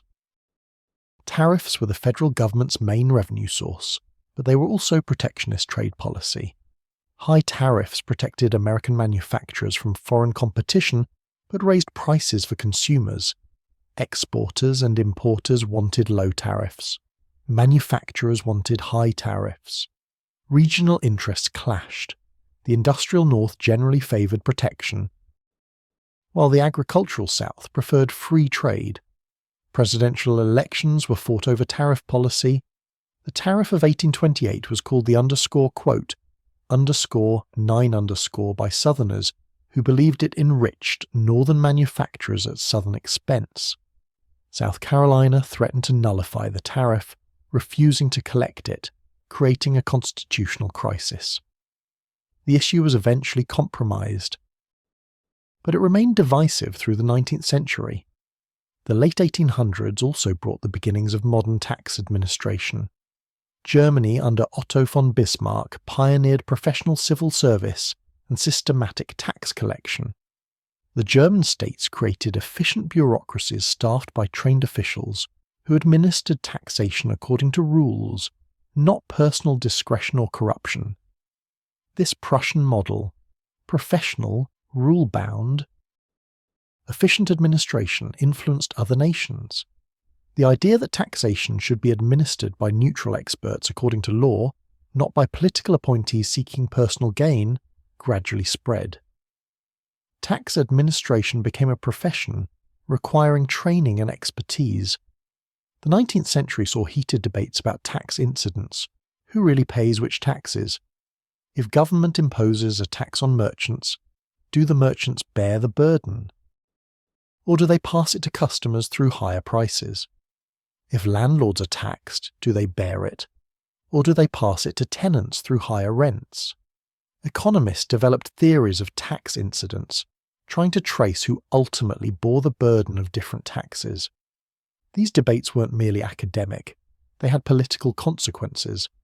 A tax that seemed to hit the wealthy might actually burden the poor if it was passed along through price increases. Designing taxes that actually extracted from those with ability to pay, rather than those without power to resist, proved complex. The philosopher and economist Adam Smith, writing in 1776 in The Wealth of Nations, proposed 4 principles of good taxation that became influential: Taxes should be proportional to ability to pay. They should be certain, not arbitrary. They should be convenient to pay. And they should be economical to collect, not consuming large portions of revenue in administrative costs. These maxims, though general, provided a framework for evaluating tax systems. Smith's principles were debated and refined through the 19th century. What did proportional mean? Equal percentage, or progressive rates increasing with income? How much certainty was possible when circumstances changed? What made payment convenient? How much administrative cost was acceptable? The debates showed taxation becoming a subject of systematic thought, not just political struggle. By the end of the 19th century, several patterns were clear. First, democratic governments tended toward broader taxation and more progressive systems than autocratic ones. When taxpayers could vote, they demanded fairer distribution of the tax burden. Second, income taxation was slowly gaining acceptance despite intense resistance. The administrative challenges could be overcome, and income was arguably the best measure of ability to pay. Third, tax policy had become central to politics. Elections were won and lost over tax questions. Parties differentiated themselves partly through tax positions. The American writer and philosopher Henry David Thoreau refused to pay his poll tax in 1849 to protest slavery in the Mexican-American War, spending a night in jail for his resistance. His essay Quote 11 argued that individuals should not fund government actions they believed immoral. This was tax resistance as moral statement, taxation as site of ethical choice. Thoreau's resistance was individual and symbolic, but it pointed to an important truth. Taxation creates complicity. When you pay taxes, you fund whatever your government does with that money. This gives taxpayers both responsibility and moral standing to demand accountability. The revolutions of the late 18th century and the democratic expansions of the 19th century were partly about establishing this accountability, that those who pay should have voice in how revenue is used. As the 19th century ended and the 20th began, taxation stood at a threshold. The apparatus existed for mass taxation, income taxes, professional administration, collection systems.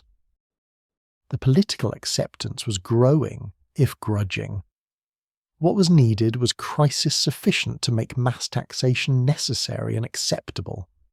The world wars would provide that crisis, transforming taxation as profoundly as the political revolutions of the late 18th century had transformed the relationship between taxpayer and state.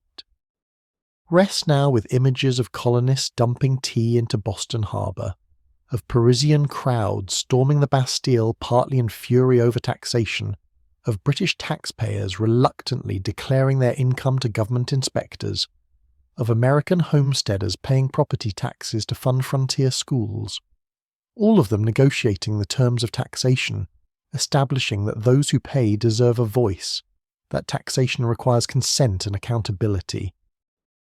The principle, established through revolution and reform, would become foundational to modern democracy, though implementing it fairly and effectively remained an ongoing challenge. As we entered the 20th century, the nature of taxation underwent its most profound transformation in human history. What had been primarily a system taxing the wealthy, few would become, within just 50 years, a system touching virtually every working person. The changes came rapidly, driven by 2 world wars and a depression, by progressive reform movements and expanding government, by new ideas about what states should do and who should pay for it. The progressive movement in America and Europe, flourishing in the early 1900s, believed that industrial capitalism had created dangerous levels of inequality, and that government should moderate these extremes through regulation and taxation. Progressive reformers argued that those with the greatest ability to pay should contribute the most, that taxation should be used not just to raise revenue but to reduce inequality. In the United States, this vision faced a constitutional obstacle. The federal government had limited power to tax directly. It could impose tariffs on imports and excise taxes on specific goods, but direct taxation of income had been ruled unconstitutional by the Supreme Court in 1895. If the federal government was to have an income tax, and progressives believed it should, the Constitution would need to be amended.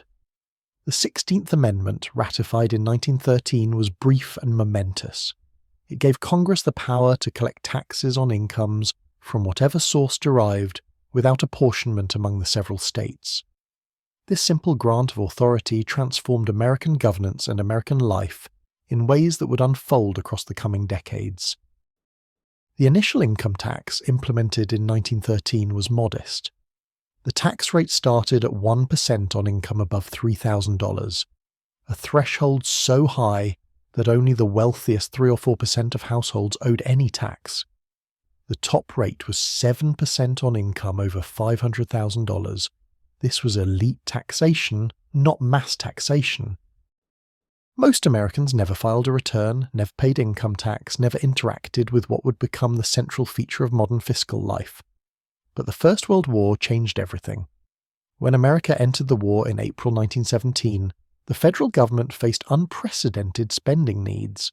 Raising, equipping, transporting, and supplying millions of soldiers required revenue on a scale never before contemplated.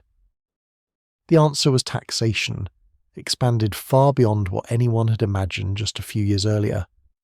Congress raised income tax rates dramatically. By 1918, the bottom rate had increased to 6%, and the top rate reached 77% on income over $1 million. The number of Americans paying income tax expanded from about 500,000 to nearly 5 million. The income tax was becoming a mass tax, touching the middle class and even some working class families. The war also saw the introduction of an excess profits tax on corporations, reaching rates as high as 65%. The logic was straightforward. Companies profiting from war production were benefiting from national emergency and should contribute a large share of those profits to the war effort. This was taxation as fairness, as preventing profiteering, as ensuring that the burden of war was shared. But collecting all this new tax revenue posed challenges. Most people had never filed tax returns before. The Internal Revenue Bureau, it wouldn't become the Internal Revenue Service until 1952, was small and unprepared for mass taxation. How do you collect income tax from millions of people who've never paid it, who don't understand the system, who might not have the discipline to save money throughout the year for an annual tax bill? The British faced the same problem and developed a solution called pay as you earn. Introduced during the First World War and refined in the Second. Under pay, employers deducted tax from wages before paying workers. The worker received pay with taxes already removed. The employer sent the withheld tax to the government. This meant the government received revenue steadily throughout the year rather than waiting for annual tax returns. It also meant workers never saw the full amount they earned. What they received was already net of tax. America experimented with withholding during the First World War, but abandoned it when the war ended. Most of the wartime tax increases were also rolled back during the 1920s. Treasury Secretary Andrew Mellon, serving from 1921 to 1932, believed high tax rates discouraged investment and economic growth. He pushed through rate reductions, and by 1929 the top rate had fallen to 24%. The number of Americans paying income tax shrank back toward pre-war levels. Income tax revenue, while larger than before the war, was a small fraction of what it had been during wartime. For most Americans, federal taxation meant customs duties and excise taxes, not income tax. The federal government remained relatively small, and so did its revenue needs. The Great Depression, beginning with the stock market crash in October 1929, created an entirely different fiscal environment. As the economy collapsed and unemployment soared, government revenue fell precipitously. People earning less money paid less income tax. Businesses with lower profits paid less corporate tax. Imports declined, reducing customs revenue. State and local governments, dependent on property taxes, faced crises as property values fell and people couldn't pay their tax bills. President Herbert Hoover facing massive budget deficits as the Depression deepened, actually raised taxes in 1932. The Revenue Act of 1932 increased income tax rates substantially. The top rate went from 24% to 63% and imposed new excise taxes. This was the opposite of what Keynesian economics would later recommend. Raising taxes during a depression reduced the money people had to spend, worsening the contraction. But Hoover believed in balanced budgets, believed the government needed to maintain fiscal credibility. When Franklin Roosevelt became president in March 1933, he brought different priorities. The New Deal expanded government dramatically. Programs to employ the jobless, support farmers, regulate finance, provide old age security. All of this required revenue, but Roosevelt also faced political and economic constraints on how much he could tax a population already suffering from depression. The Social Security Act of 1935 created a new form of taxation, the payroll tax. This was separate from income tax, collected specifically to fund old age pensions. Workers and employers each paid a tax on wages, initially just 1% each, on earnings up to $3,000. The money went into a dedicated trust fund, and benefits would be paid starting in 1940. The payroll tax was structured to seem like insurance rather than taxation. You paid in during your working years, and you received benefits in retirement based on what you'd contributed. This created a sense of entitlement. You'd earned your Social Security benefits that made the program politically unassailable.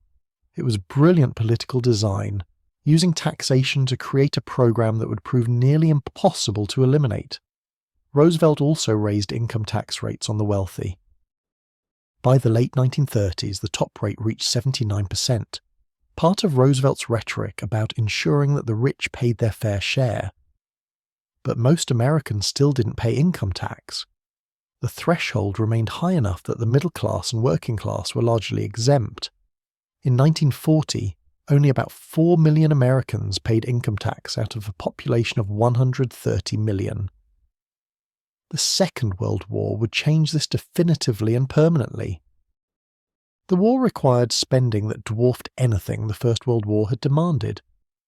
The federal budget in 1940 was just over $9 billion. By 1945, it exceeded $92 billion, more than a tenfold increase in just 5 years.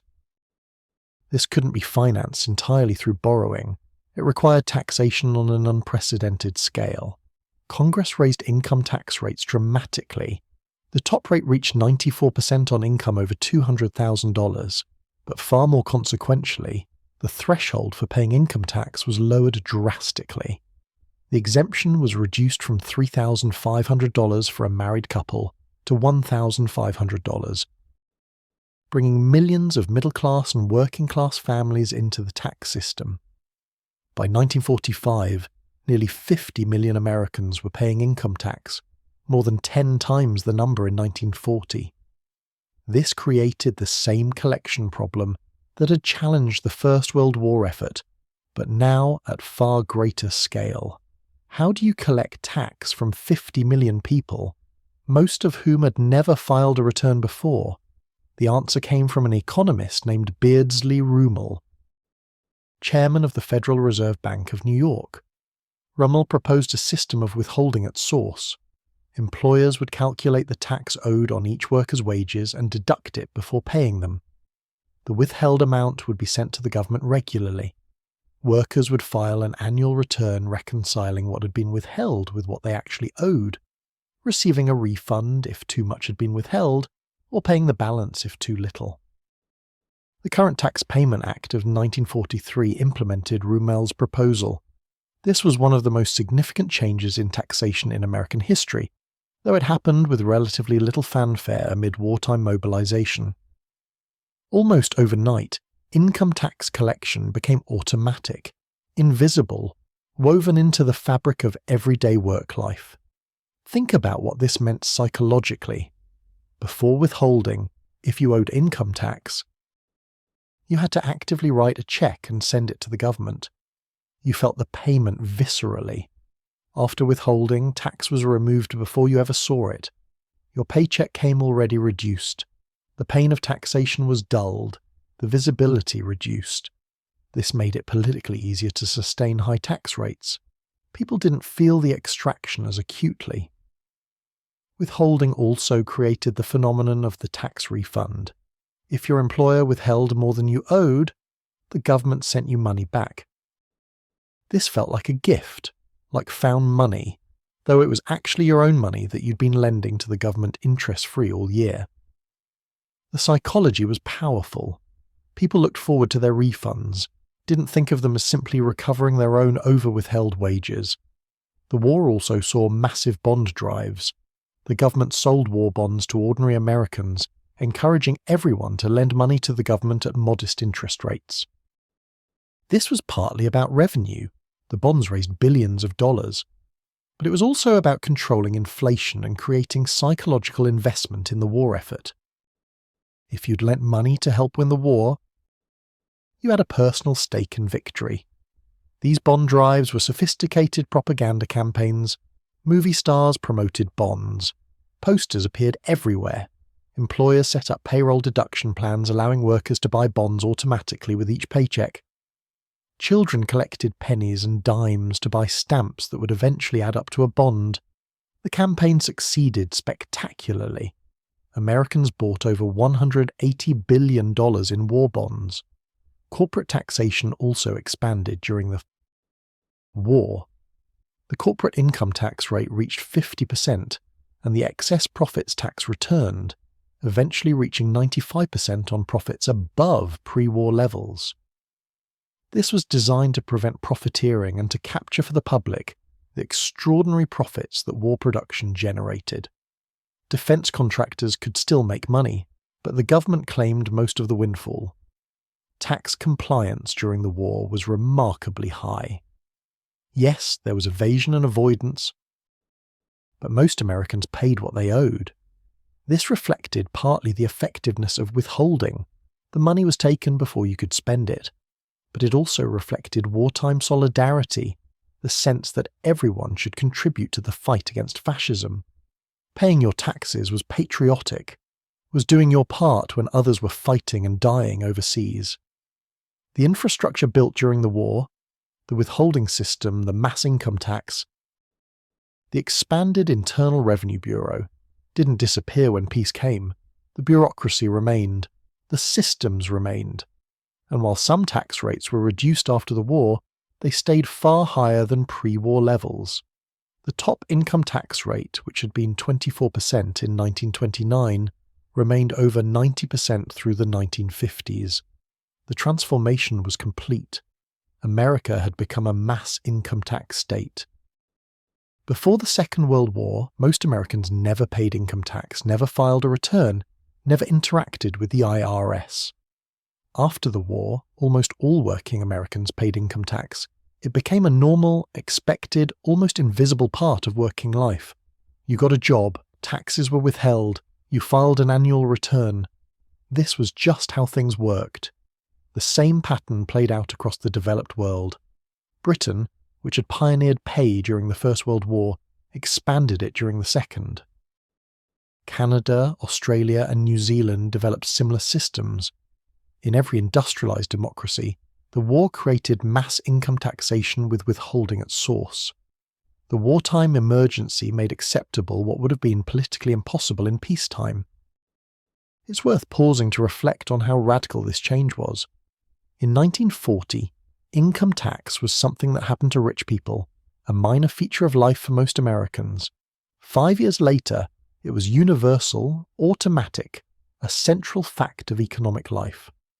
The government's claim on your earnings, established before you even received them, represented a relationship between citizen and state that would have been unthinkable to earlier generations.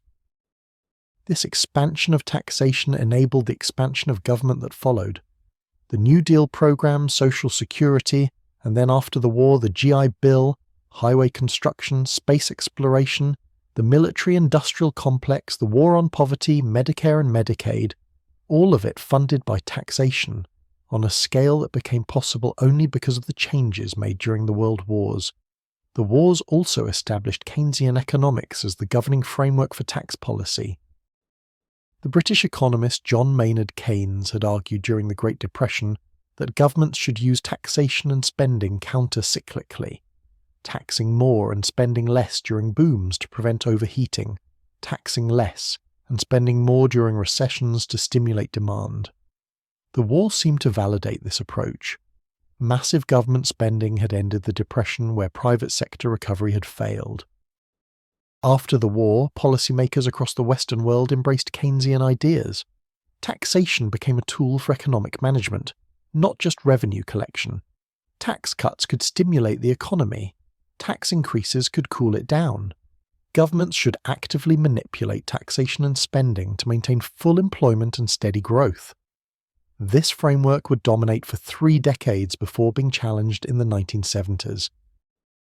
The period from 1900 to 1945 transformed taxation in other ways too. The estate tax, taxing large inheritances, became a permanent feature in America and other countries. The argument was that concentrations of inherited wealth were anti-democratic, that each generation should earn its own success. The tax was never very lucrative. It affected few estates, but it represented a principle about limiting dynastic wealth. Excise taxes expanded during the wars and many persisted afterward. Tobacco and alcohol were heavily taxed, partly for revenue and partly as so-called sin taxes discouraging consumption. Gasoline taxes, initially imposed to fund roads, became permanent revenue sources. These taxes were regressive. They hit the poor harder than the rich, but they were politically easier than income taxes because they were less visible, embedded in prices rather than explicitly charged. The transformation of taxation between 1900 and 1945 shows how crises can permanently alter institutions and expectations. The income tax existed before the First World War but touched few people. 2 world wars and a depression made it universal. Withholding existed as an idea but wasn't implemented. Wartime necessity made it standard practice. Progressive taxation was controversial. Wartime mobilization made top rates of 70, 80, 90%, not only acceptable but lauded as patriotic. As you rest now, consider how quickly what seems impossible can become normal. In 1940, withholding was an untried proposal. By 1945, it was simply how the system worked. In 1940, few Americans paid income tax. By 1945, almost everyone did. The apparatus of modern taxation that we now take for granted, that seems like it must have always existed, was built in the space of a few years under the pressure of war and depression. Let that transformation settle in your mind. The world of 1900, where taxation meant tariffs and excises and property taxes, where income taxes touched only the wealthy few, where government was relatively small and its claims on your income limited, that world disappeared, replaced by a world where withholding was automatic, where nearly everyone paid income tax, where government commanded a substantial share of national income for purposes that expanded far beyond traditional state functions. It happened quickly, driven by crisis, and once built, the new system persisted. The fiscal state created by the World Wars became the foundation for everything that followed. The Second World War ended in 1945, and the world that emerged from that catastrophic conflict looked very different from what had existed before. The mass taxation system built during the war didn't disappear with peace. Instead, it became the foundation for an unprecedented expansion of government services and responsibilities, a period that historians sometimes call the post-war consensus, or the golden age of capitalism.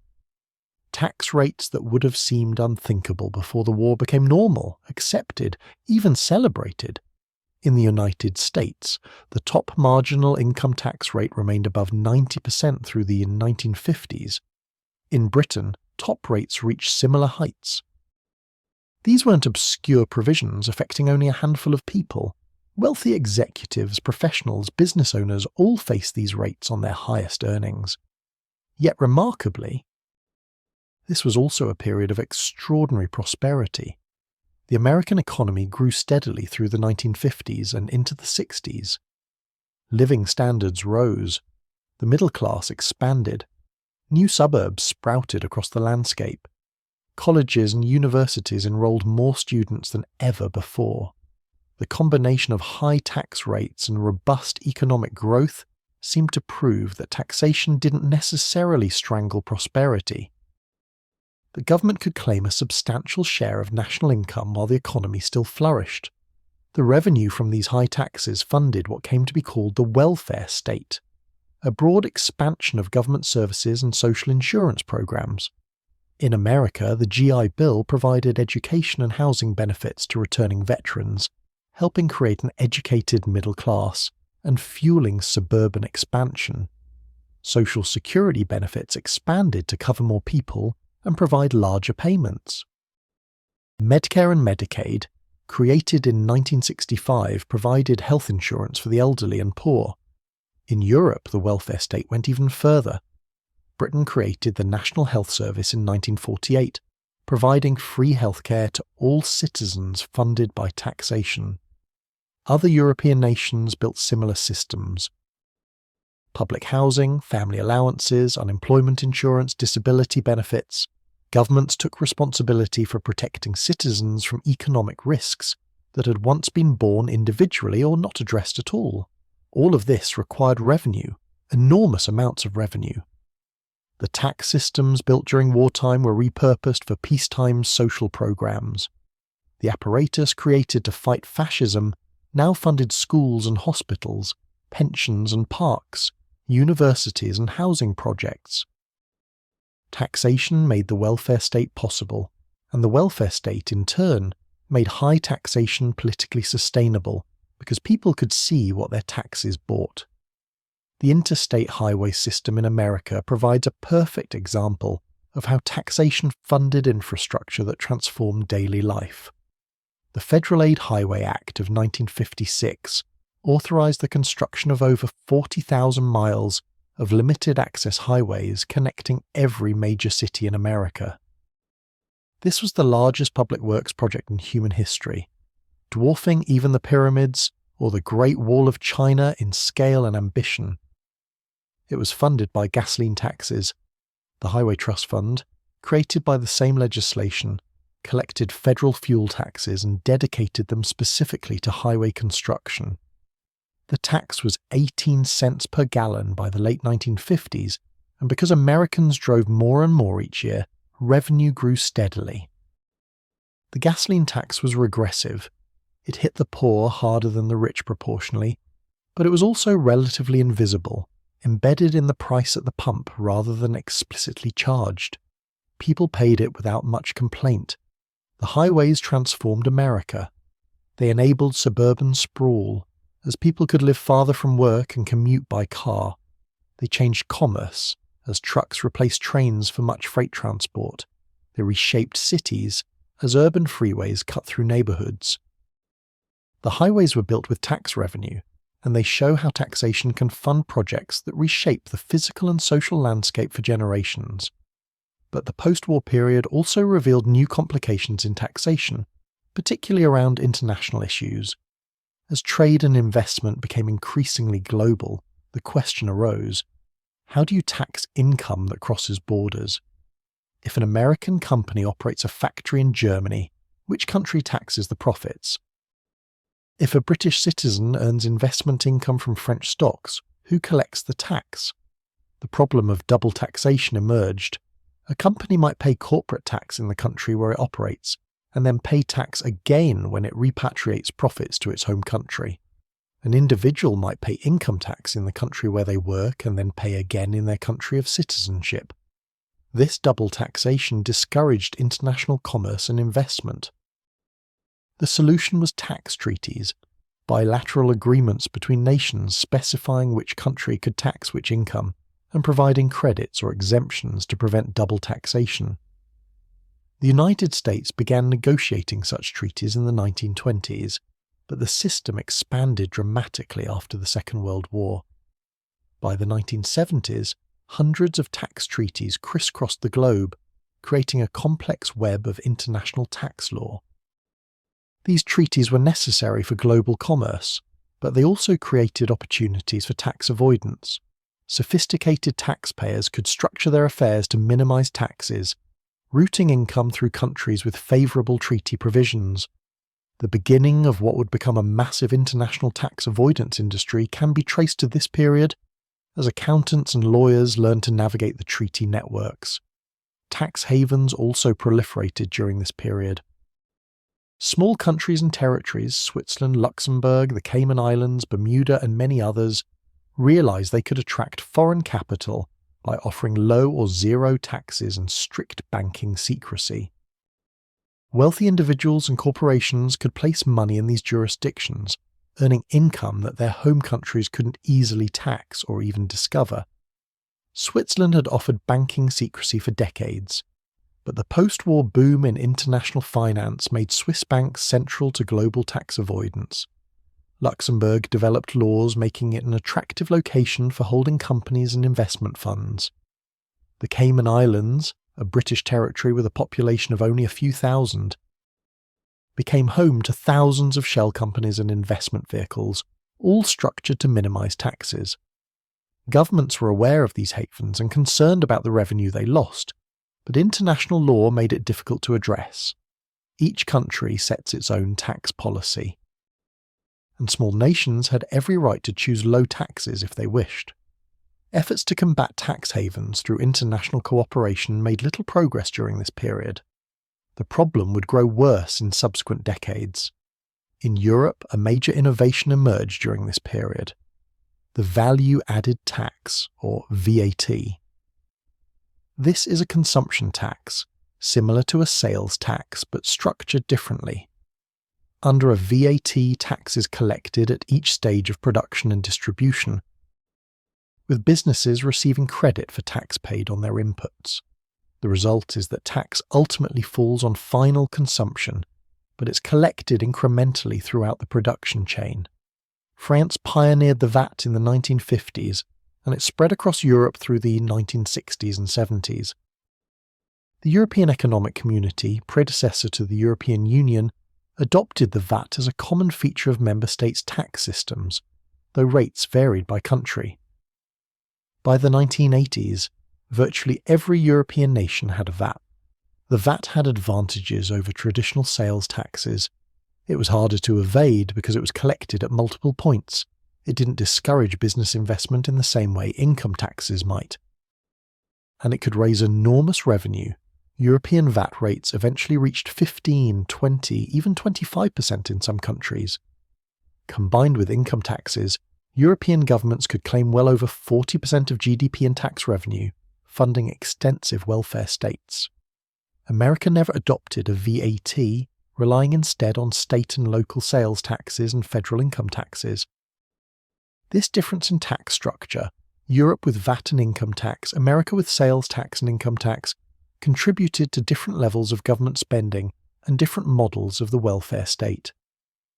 The post-war decades also saw the proliferation of tax expenditures, deductions, credits, and exemptions that reduced taxes for specific activities or groups. The mortgage interest deduction in America encouraged home ownership by making it tax-advantaged. Charitable contribution deductions encouraged philanthropy. Retirement savings accounts like IRAs provided tax benefits for saving. Health insurance provided by employers wasn't taxed as income, making employer-provided insurance more attractive than individually purchased insurance. Each of these provisions had a rationale, a constituency, a purpose, but collectively they created a tax code of enormous complexity. The notional tax rates were high, but effective rates, what people actually paid after deductions and credits, were often much lower. Two people with the same income could pay vastly different taxes depending on their circumstances and how cleverly they structured their affairs. This gap between nominal and effective rates created both unfairness and inefficiency.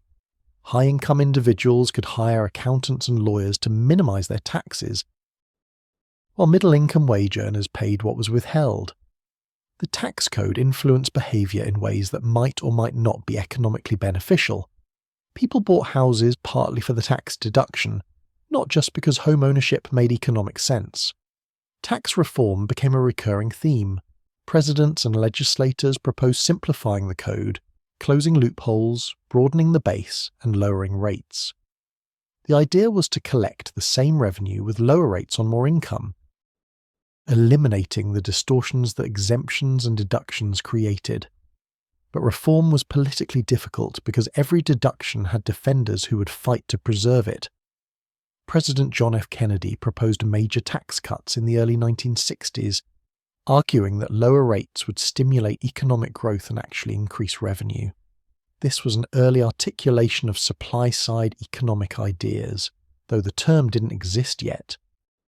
Kennedy's tax cuts, enacted after his death in 1964, reduced the top rate from 91% to 70% and lowered rates across the board. The economy did grow robustly through the mid-1960s, though whether the tax cuts caused this growth or merely coincided with it was debated then and remains debated now. But the episode showed how tax policy could be used as economic stimulus.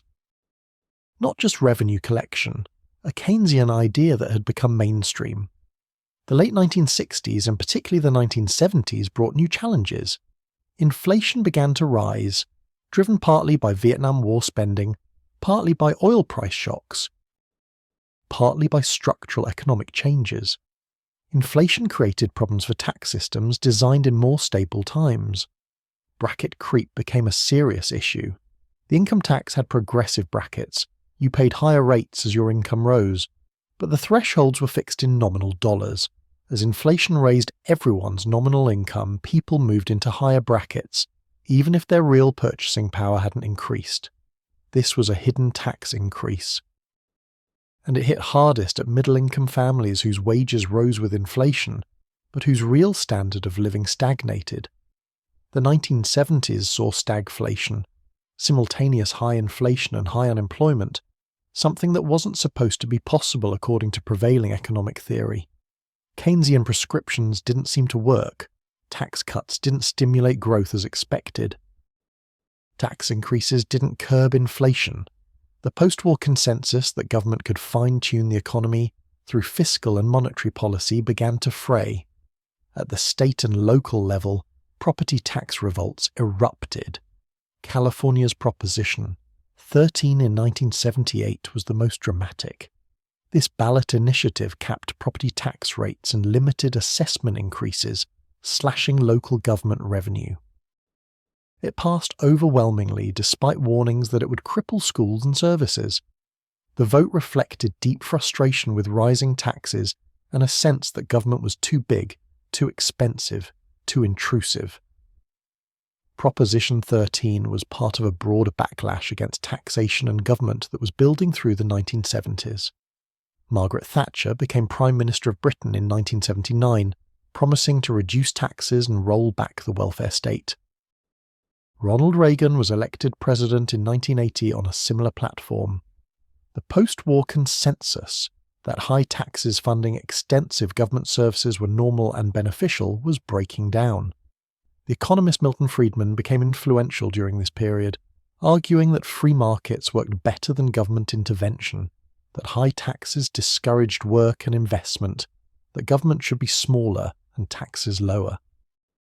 Friedman's ideas, once relegated to the margins, were moving toward the mainstream, particularly in conservative circles. But it's important to understand that even as political rhetoric shifted, actual tax systems remained quite progressive, and revenue remained high as a share of GDP through the 1970s. The top income tax rate in America was still 70% in 1980. Government spending as a share of the economy remained elevated by historical standards. The rhetoric was changing faster than the reality, but the rhetoric mattered because it shaped what would come next.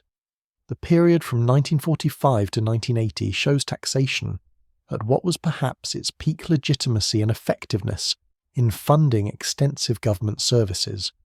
High rates were accepted because people remembered the sacrifices of war and valued the security that government programs provided. International cooperation on tax matters was real if imperfect. The administrative apparatus functioned efficiently. Revenue was sufficient to fund ambitious projects and generous social programs. But the period also showed the limits and contradictions of this system. Bracket creep from inflation created real hardship. The complexity of the tax code created unfairness and inefficiency. International tax competition and tax havens undermined revenue collection. And perhaps most fundamentally, the political consensus supporting high taxes and big government was eroding, challenged by a resurgent conservatism that promised prosperity through lower taxes and freer markets. As you rest now, think about this period when taxation seemed to have reached a stable equilibrium. High rates, broad coverage, extensive services funded by revenue. It felt permanent to those living through it, felt like the natural state of things. But permanence in taxation, as in all human institutions, is illusion. The system that seemed so solid in 1960 was already beginning to crack by 1970, would be under assault by 1980, and would transform dramatically in the decades to follow. Let these images settle. Families buying suburban homes with tax-advantaged mortgages, driving on tax-funded highways, sending children to tax-supported schools, knowing that Social Security and Medicare would provide security in old age. A social contract, funded by taxation, that made middle-class security possible for more people than ever before in human history. And alongside it, the beginning of resistance, the sense that taxes were too high, that government was too intrusive, that a different path might lead to greater prosperity. Both visions were real, both had merit and flaws, and the tension between them would shape the next era of taxation's long history. The election of Ronald Reagan as president in November 1980 marked a turning point in American tax policy and, by extension, global approaches to taxation. Reagan campaigned on a platform that challenged the post-war consensus directly. He argued that high taxes discouraged work and investment, that government was too large and intrusive, and that cutting taxes would unleash economic growth that would benefit everyone. This wasn't entirely new thinking.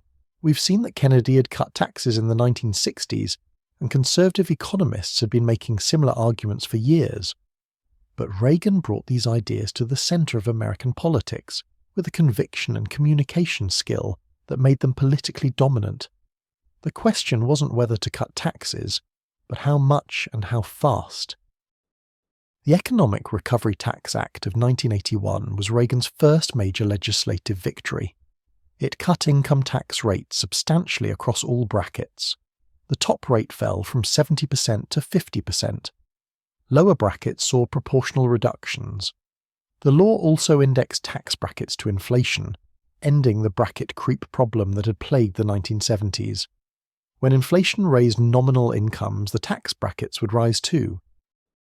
So people wouldn't automatically move into higher tax categories unless their real income actually increased. This was supply-side economics in practice. The theory, associated with economist Arthur Laffer and popularized through what became known as the Laffer curve, held that tax rates could be so high that they actually reduced revenue by discouraging economic activity. Cut rates, the theory went, and the economy would grow faster, generating more taxable income, potentially even increasing revenue despite the lower rates. Whether this worked as advertised became one of the most contentious economic debates of the era. The economy did grow robustly through much of the 1980s, but federal budget deficits also exploded. Revenue didn't increase as supply side as had predicted. It fell, at least initially, while spending on defense and entitlements continued to rise. The national debt, which had been relatively stable as a share of GDP, began growing rapidly. Critics argued this proved supply-side theory was wrong, that the tax cuts had simply reduced revenue without generating compensating growth. Supporters argued the growth would have been slower without the cuts, that the deficits were caused by spending increases rather than revenue shortfalls, and that over time the economic expansion validated their approach. The debate continues today, with each side citing different data and drawing different conclusions. But the most dramatic tax reform came in 1986. The Tax Reform Act of 1986 was a bipartisan achievement supported by President Reagan and Democratic leaders in Congress. It represented a different approach to tax policy, not just cutting rates, but fundamentally restructuring the system. The reform reduced the number of tax brackets from 15 to just 2, 15% and 28%.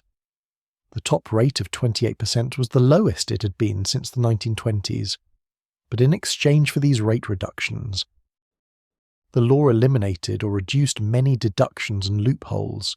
The idea was to broaden the tax base, to have more income subject to tax, while lowering the rates applied to that income. Capital gains, which had enjoyed preferential treatment, were taxed at the same rates as ordinary income. Many business tax preferences were eliminated. The alternative minimum tax, created to ensure that wealthy individuals couldn't use deductions to avoid all tax, was strengthened. The reform aimed to make the tax code simpler, fairer, and more economically efficient. Whether it succeeded is debatable. The code did become somewhat simpler initially, though complexity crept back in subsequent years as new preferences were added. Revenue collection remained roughly stable as a share of GDP, suggesting the rate reductions and base broadening roughly balanced. But the reform didn't survive intact. Within years, Congress began adding back deductions and creating new preferences, and the preferential rate for capital gains was restored. While America was cutting rates and attempting reform, the world economy was undergoing profound changes that would create new challenges for taxation everywhere. Globalization, the increasing integration of national economies through trade, investment, and financial flows accelerated dramatically in the 1980s and 90s. For taxation, globalization created both opportunities and problems. Multinational corporations could operate in dozens of countries, moving money, goods, and services across borders constantly. This created enormous complexity in determining where income was earned and should be taxed. It also created opportunities for tax avoidance through careful structuring of international operations. Transfer pricing became a central issue. When a multinational corporation's division in one country sells something to its division in another country, what price should be charged? The price matters because it determines where profits appear. If a US company's Irish subsidiary sells services to its American parent at a high price, profits shift to Ireland. If the price is low, profits remain in the US. Tax authorities wanted transfer prices to reflect what unrelated parties would charge. The _13_ principle. But determining arm's length prices was often subjective, especially for unique products or services with no clear market price. Companies had incentives to set transfer prices that minimized their global tax bill, shifting profits to low-tax jurisdictions. The scale of this profit shifting was enormous. Studies would later estimate that multinational corporations shifted hundreds of billions of dollars annually to tax havens through transfer pricing and related techniques. This erosion of the tax base in high-tax countries represented a significant challenge to traditional taxation systems designed for a world where companies operated primarily in their home countries. Ireland became a major beneficiary of these dynamics. In the 1980s and 90s, Ireland maintained a corporate tax rate of just 12.5%, far below rates in other European countries or the United States. Multinational companies, particularly American technology and pharmaceutical firms, established European headquarters in Ireland, routing profits through Irish subsidiaries to minimise taxes. Luxembourg played a similar role, offering favourable tax treatment for holding companies and financial vehicles. The Netherlands developed tax treaty networks that made it attractive as a conduit jurisdiction. Profits could be routed through Dutch companies on their way to tax havens, taking advantage of treaty provisions. These countries weren't violating international law, they were simply offering competitive tax rates and structures that companies found attractive. The European Union attempted to harmonise taxation among member states, but progress was limited. Each country jealously guarded its right to set its own tax policy, seeing it as fundamental to sovereignty. Some nations, particularly smaller ones, viewed low tax rates as legitimate competitive tools to attract investment. Others, particularly larger nations like France and Germany, saw this tax competition as harmful, creating a race to the bottom that eroded everyone's revenue.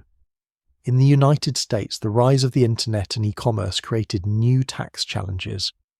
The Supreme Court had ruled in 1992 in Quill Corporation versus North Dakota that states couldn't require out-of-state retailers to collect sales tax unless the retailer had physical presence in the state. This made sense for mail-order catalogs, which the case concerned, but it became problematic as internet commerce exploded. Amazon, founded in 1994, initially collected sales tax only in states where it had warehouses or offices. Customers in other states owed quote, _14 they were legally required to report their online purchases and pay tax to their state, but almost no one did. This gave online retailers a significant price advantage over brick-and-mortar stores that had to collect sales tax. States lost billions in revenue annually from uncollected e-commerce sales tax. They lobbied Congress to change the law, allowing them to require collection from out-of-state internet retailers. Online retailers argued this would be burdensome. They'd have to navigate thousands of different state and local tax jurisdictions, each with different rates and rules. The issue remained unresolved through this period, though it would eventually be addressed in the 21st century. The 1990s also saw the growth of the tax preparation industry into a major business. Tax software like TurboTax, introduced in the early 1980s and widely adopted through the 90s, made it possible for individuals to prepare their own returns using computers. This was marketed as empowering and money-saving, but it also reflected how complex the tax code had become. You needed software to navigate it. Tax preparation companies and professional accountants thrived. H&R Block, Jackson Hewitt, and other chains expanded nationwide. The tax preparation industry had a perverse incentive. It benefited from tax code complexity. Simple taxes meant fewer people needed help preparing returns. These companies became influential lobbyists, often opposing simplification efforts that might reduce demand for their services. The Alternative Minimum Tax, or AMT, created as part of the 1969 tax reforms to ensure the wealthy paid some tax, became a problem during this period. The AMT was a parallel tax system with fewer deductions. You calculated your tax both ways and paid whichever was higher. It was meant to affect only the very wealthy who used deductions to eliminate their tax liability. But the AMT wasn't indexed for inflation, and its thresholds weren't adjusted as incomes rose over decades. By the late 1990s and early 2000s, the AMT was hitting millions of middle-class families, particularly in high-cost states, with high state and local taxes that couldn't be fully deducted under the AMT. Congress repeatedly passed temporary Quote 15, raising the thresholds to prevent the AMT from affecting more people, but never permanently fixed the problem. The AMT became an annual legislative crisis and a symbol of unintended consequences in tax policy. President George W. Bush, elected in 2000, pursued further tax cuts with the Economic Growth and Tax Relief Reconciliation Act of 2001 and the Jobs and Growth Tax Relief Reconciliation Act of 2003. These laws reduced income tax rates again, with the top rate falling from 39.6% to 35%. They also reduced taxes on capital gains and dividends, which had been taxed as ordinary income at rates up to 39.6%, but now faced maximum rates of 15%. The Bush tax cuts were controversial. Supporters argued they stimulated the economy and were fair, that people should keep more of what they earned. Critics argued they disproportionately benefited the wealthy and worsened budget deficits. The cuts were set to expire after 10 years due to Senate procedural rules.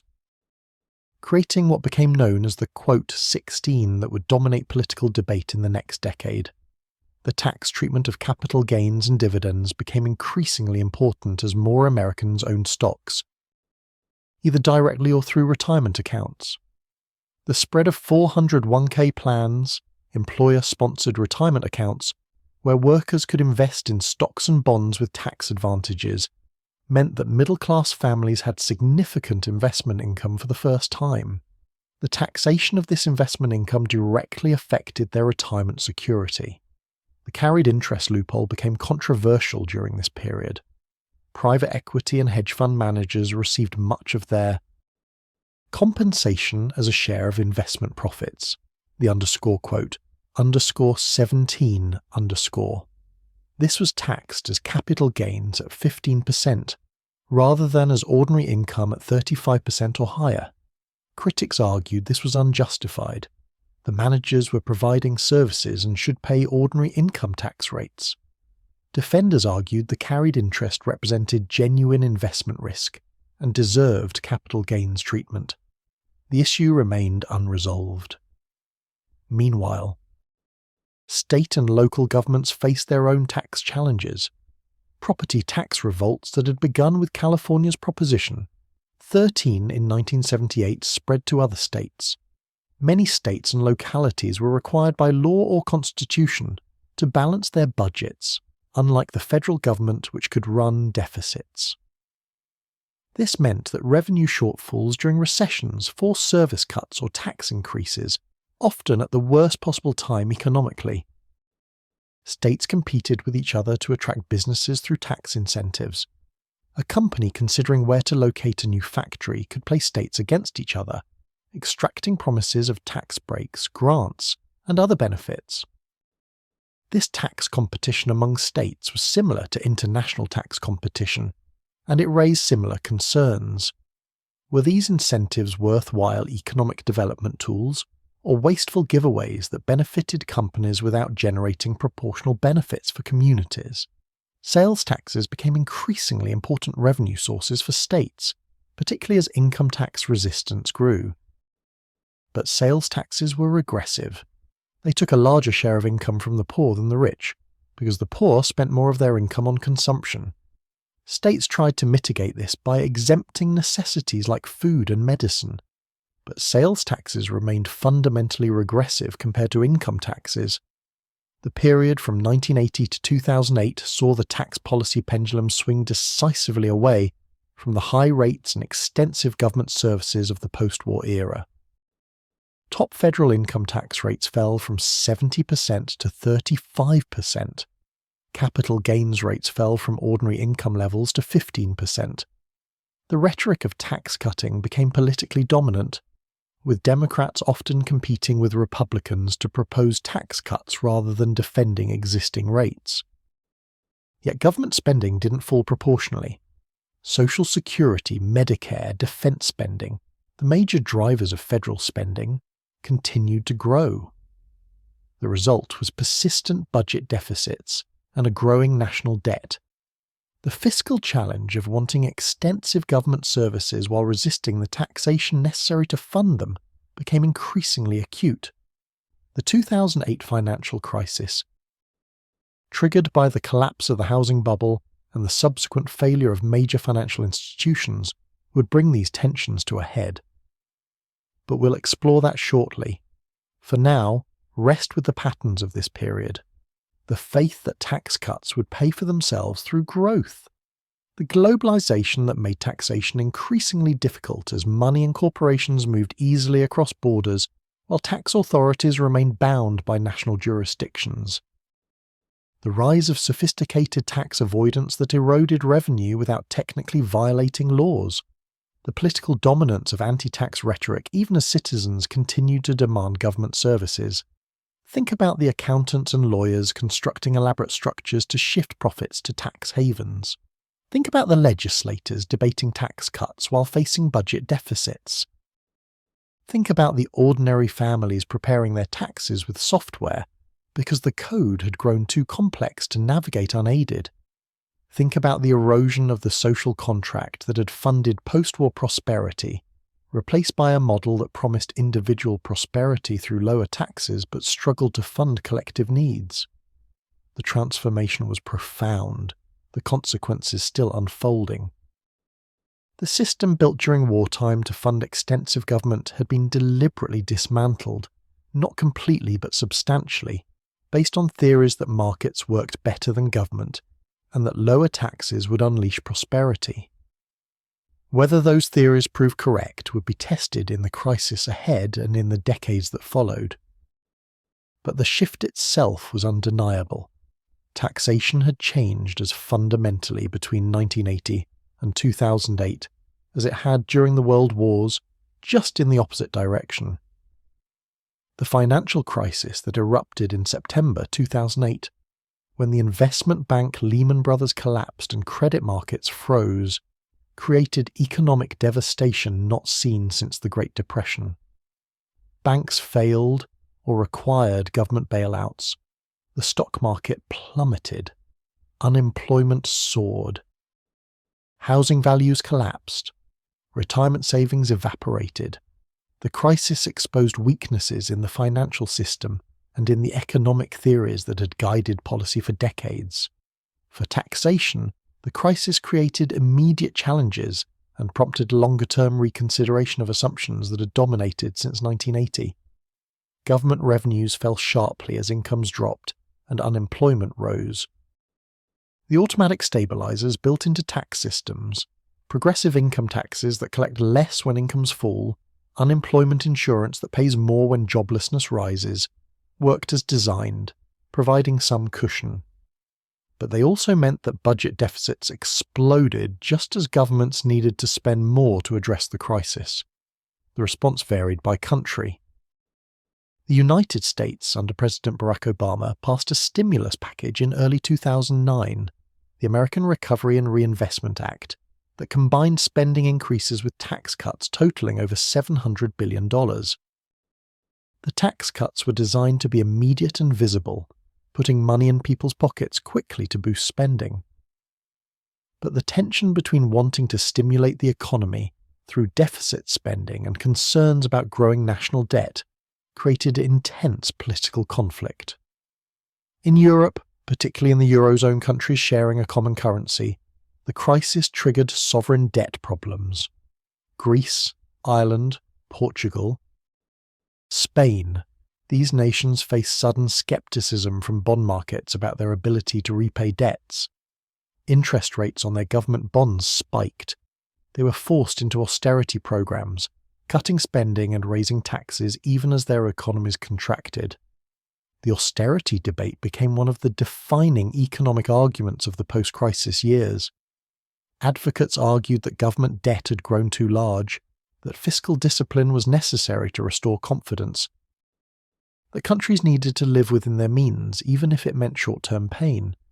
Critics argued that austerity during a depression was exactly wrong, that cutting spending and raising taxes while the economy was weak would deepen the contraction, that stimulus was needed until private sector growth resumed. The evidence, as it accumulated over the following years, seemed to favour the critics. Countries that pursued aggressive austerity generally experienced deeper recessions and slower recoveries than those that maintained fiscal support. But the debate revealed fundamental disagreements about the role of government and taxation that went beyond economics to philosophy and values. The crisis also renewed focus on financial sector taxation. Banks had taken enormous risks, profited during the boom, then required taxpayer bailouts when their bets failed. This seemed fundamentally unfair. Various proposals emerged for special taxes on financial transactions or bank profits to ensure the financial sector paid for the damage it had caused and to discourage excessive risk-taking. A financial transaction tax, a small tax on each stock trade, bond purchase, or derivative contract, attracted support as a way to raise revenue from the financial sector, while potentially reducing harmful speculation. Critics argue such taxes would reduce market liquidity and could be easily evaded by moving trading to jurisdictions without the tax. Several European countries implemented modest financial transaction taxes, but they remained controversial and never became universal. Meanwhile, the digital economy was creating taxation challenges that made the international tax issues of previous decades seem simple by comparison. Companies like Google, Apple, Facebook and Amazon operated globally through the internet, serving customers in hundreds of countries while concentrating their taxable profits in a handful of low-tax jurisdictions. The traditional tax principle was that companies paid tax where they had physical presence, offices, factories, warehouses. But digital companies could serve millions of customers in a country through servers located elsewhere, earning substantial revenue without physical presence. Under existing rules, the country where customers lived couldn't tax the company's profits because the company had no taxable presence there. Ireland became the most prominent beneficiary of this structure. American technology companies established European headquarters in Ireland, taking advantage of its 12.5% corporate tax rate. Through careful structuring involving Irish subsidiaries, Dutch companies, and Caribbean entities, arrangements with names like the _18_, companies could reduce their global effective tax rates to single digits, even while earning billions in profits. Apple's arrangement with Ireland became particularly controversial. The European Commission ruled in 2016 that Ireland had given Apple illegal state aid by allowing it to pay an effective tax rate of less than 1% on European profits. Ireland was ordered to collect over €13 billion in back taxes. Remarkably, Ireland appealed the ruling. It didn't want to collect the taxes because it feared that enforcing higher rates would drive companies away. This revealed the fundamental challenge of taxing the digital economy in a world of tax competition. Any country that tried to tax digital companies more aggressively risked seeing those companies relocate to more favourable jurisdictions. Effective taxation required international coordination, but countries had different interests and priorities.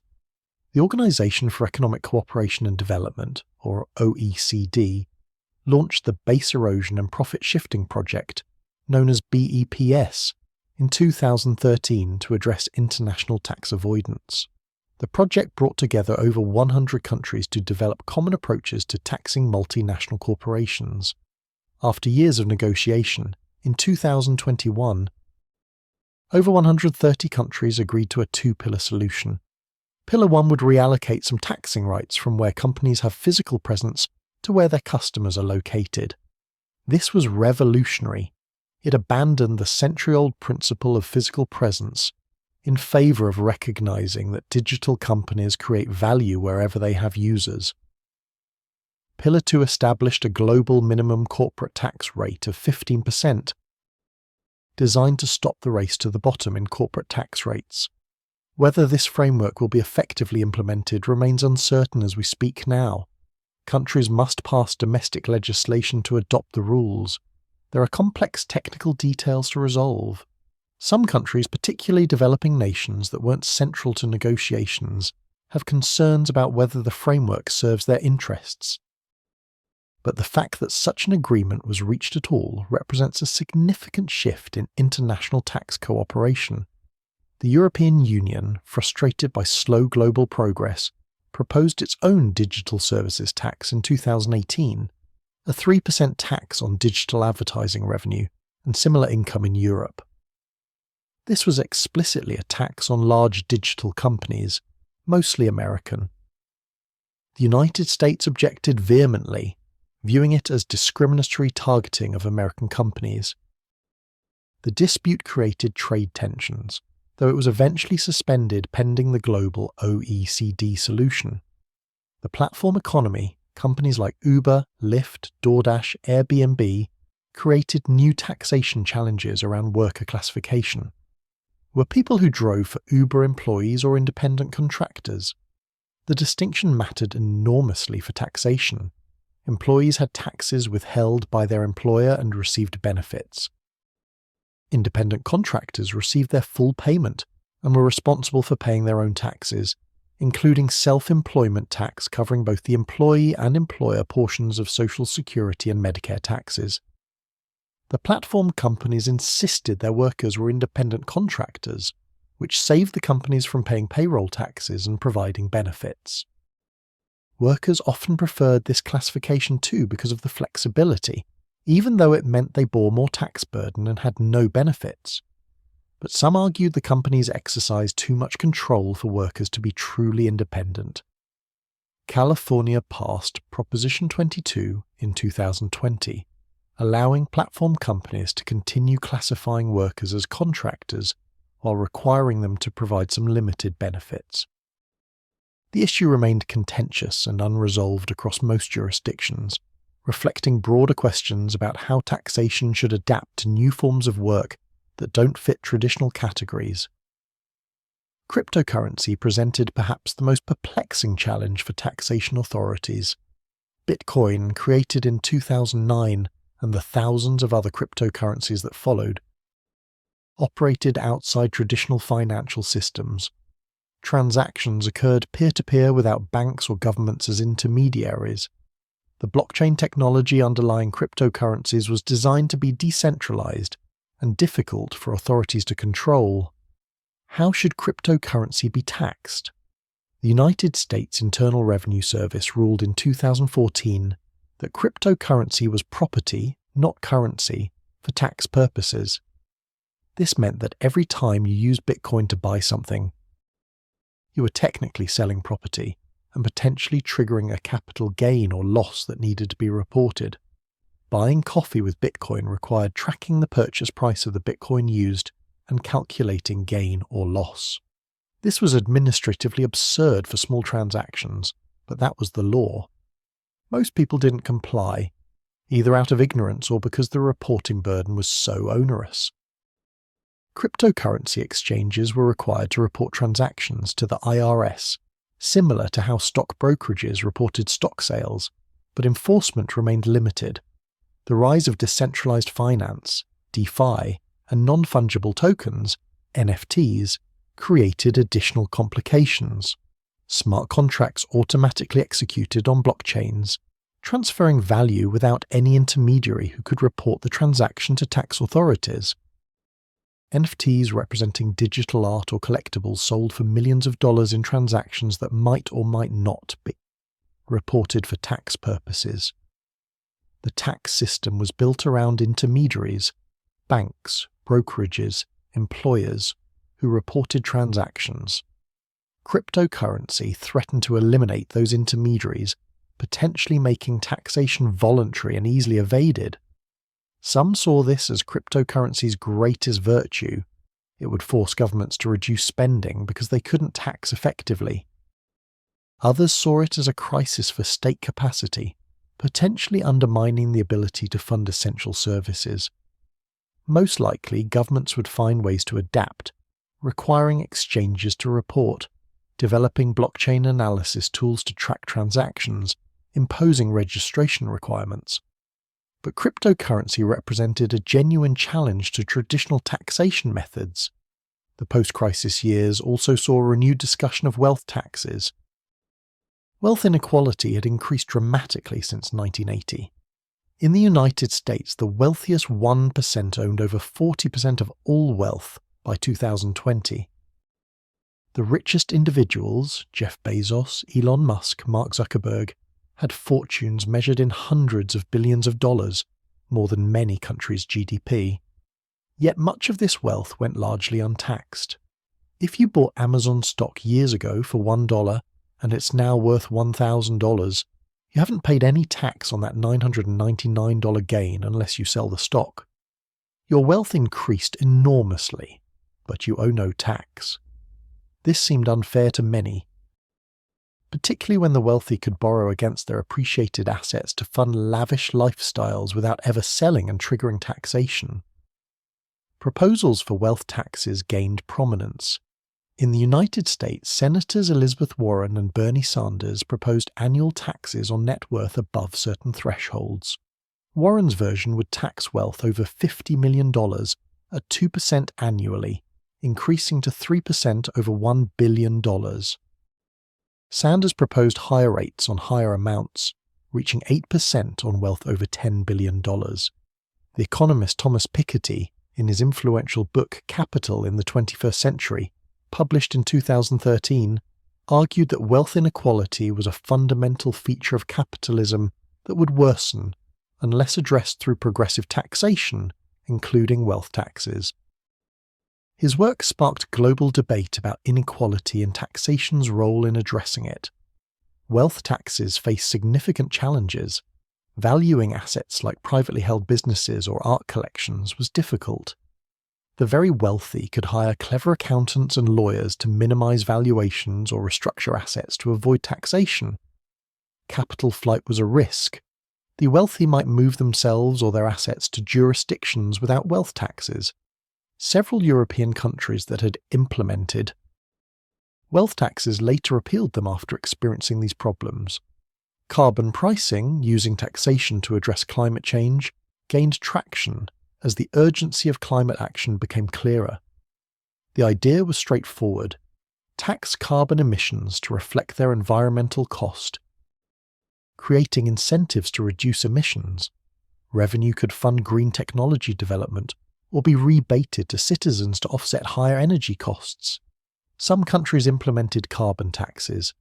British Columbia and Canada introduced a carbon tax in 2008, eventually reaching $35 per tonne of carbon dioxide. Sweden had a carbon tax over $100 per tonne. Other countries used cap-and-trade systems, where the government set a limit on emissions and companies bought and sold permits. The European Union's emissions trading system was the largest such program. Carbon taxes were economically efficient in theory. They created market incentives to reduce emissions wherever reduction was cheapest. But they were politically difficult because they raised energy prices, hitting the poor hardest. The Yellow Vest protests in France in 2018 were triggered partly by fuel tax increases. Any effective carbon tax needed to address distributional concerns, perhaps through rebates or offsetting tax cuts, but this added complexity. Universal Basic Income, or UBI, providing every citizen a regular cash payment regardless of employment or wealth, generated discussion as automation threatened to eliminate many jobs. How would taxation work if large numbers of people received government payments rather than earned wages? Would the UBI be taxed as income? How would it be funded? Through higher income taxes, wealth taxes, consumption taxes, or some combination? Alaska had a program resembling UBI, the Alaska Permanent Fund Dividend, paid annually to residents from oil revenue. Finland and other countries conducted UBI experiments. The taxation implications were profound because UBI would represent a fundamental restructuring of the relationship between citizens, work, and government support. As we move toward the future, several possibilities emerge, though predictions are uncertain. Blockchain technology might enable automatic taxation, smart contracts that set aside a percentage of every transaction for tax authorities. Artificial intelligence could make tax compliance and enforcement more sophisticated, matching reported income against spending patterns and lifestyle indicators with uncanny accuracy. But technology could also enable greater evasion, with encrypted transactions and decentralized systems making it harder for governments to track economic activity. The tension between state capacity to tax and individual ability to evade would continue, just with new tools on both sides. The fundamental questions remain what they always were. How much should we tax? Who should pay? What should the revenue fund? How do we balance efficiency and fairness? These questions have no permanent answers because circumstances change, values evolve, technologies create new possibilities and challenges. What we can say is that taxation will adapt, as it always has. The systems that seem permanent today will transform tomorrow. The challenges that seem insurmountable will be addressed, imperfectly but adequately. And new challenges we cannot now imagine will emerge to test the ingenuity of future generations. Let yourself rest with this long journey we've taken together, from Sumerian grain stores to cryptocurrency wallets, from Roman tax farmers to OECD global minimum rates, From medieval tithes to digital services taxes, 5,000 years of humanity wrestling with how to fund collective needs, how to distribute burdens fairly, how to balance individual wealth and common purpose.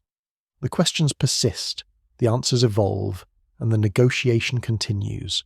Sleep now, knowing that this ancient human conversation will continue long after we're gone, that future generations will develop solutions we cannot imagine to problems we haven't yet conceived, guided by the accumulated wisdom of all who came before.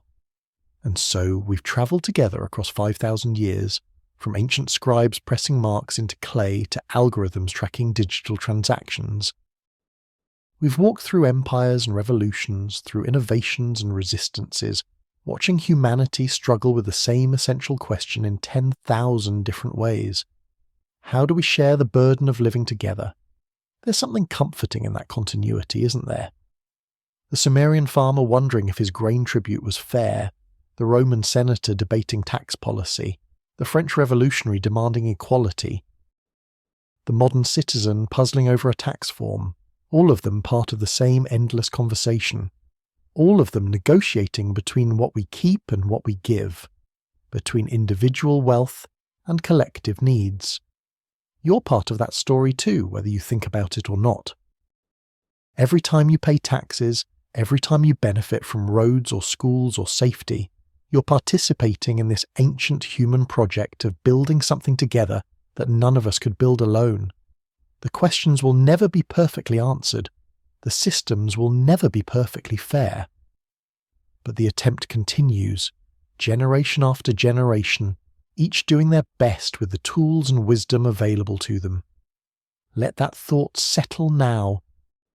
Soft and easy. Let the weight of these 5,000 years rest lightly on your mind. Taxation will be here tomorrow, and the day after, and for all the tomorrows to come. But tonight, you can simply rest. Breathe slowly. Let your body sink deeper into comfort.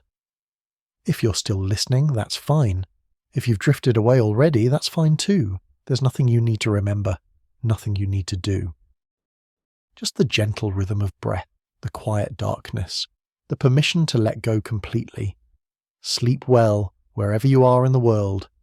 Dream perhaps of a future where we've learned to share our burdens more wisely, more gently, more fairly, or don't dream at all. Just rest. Good night.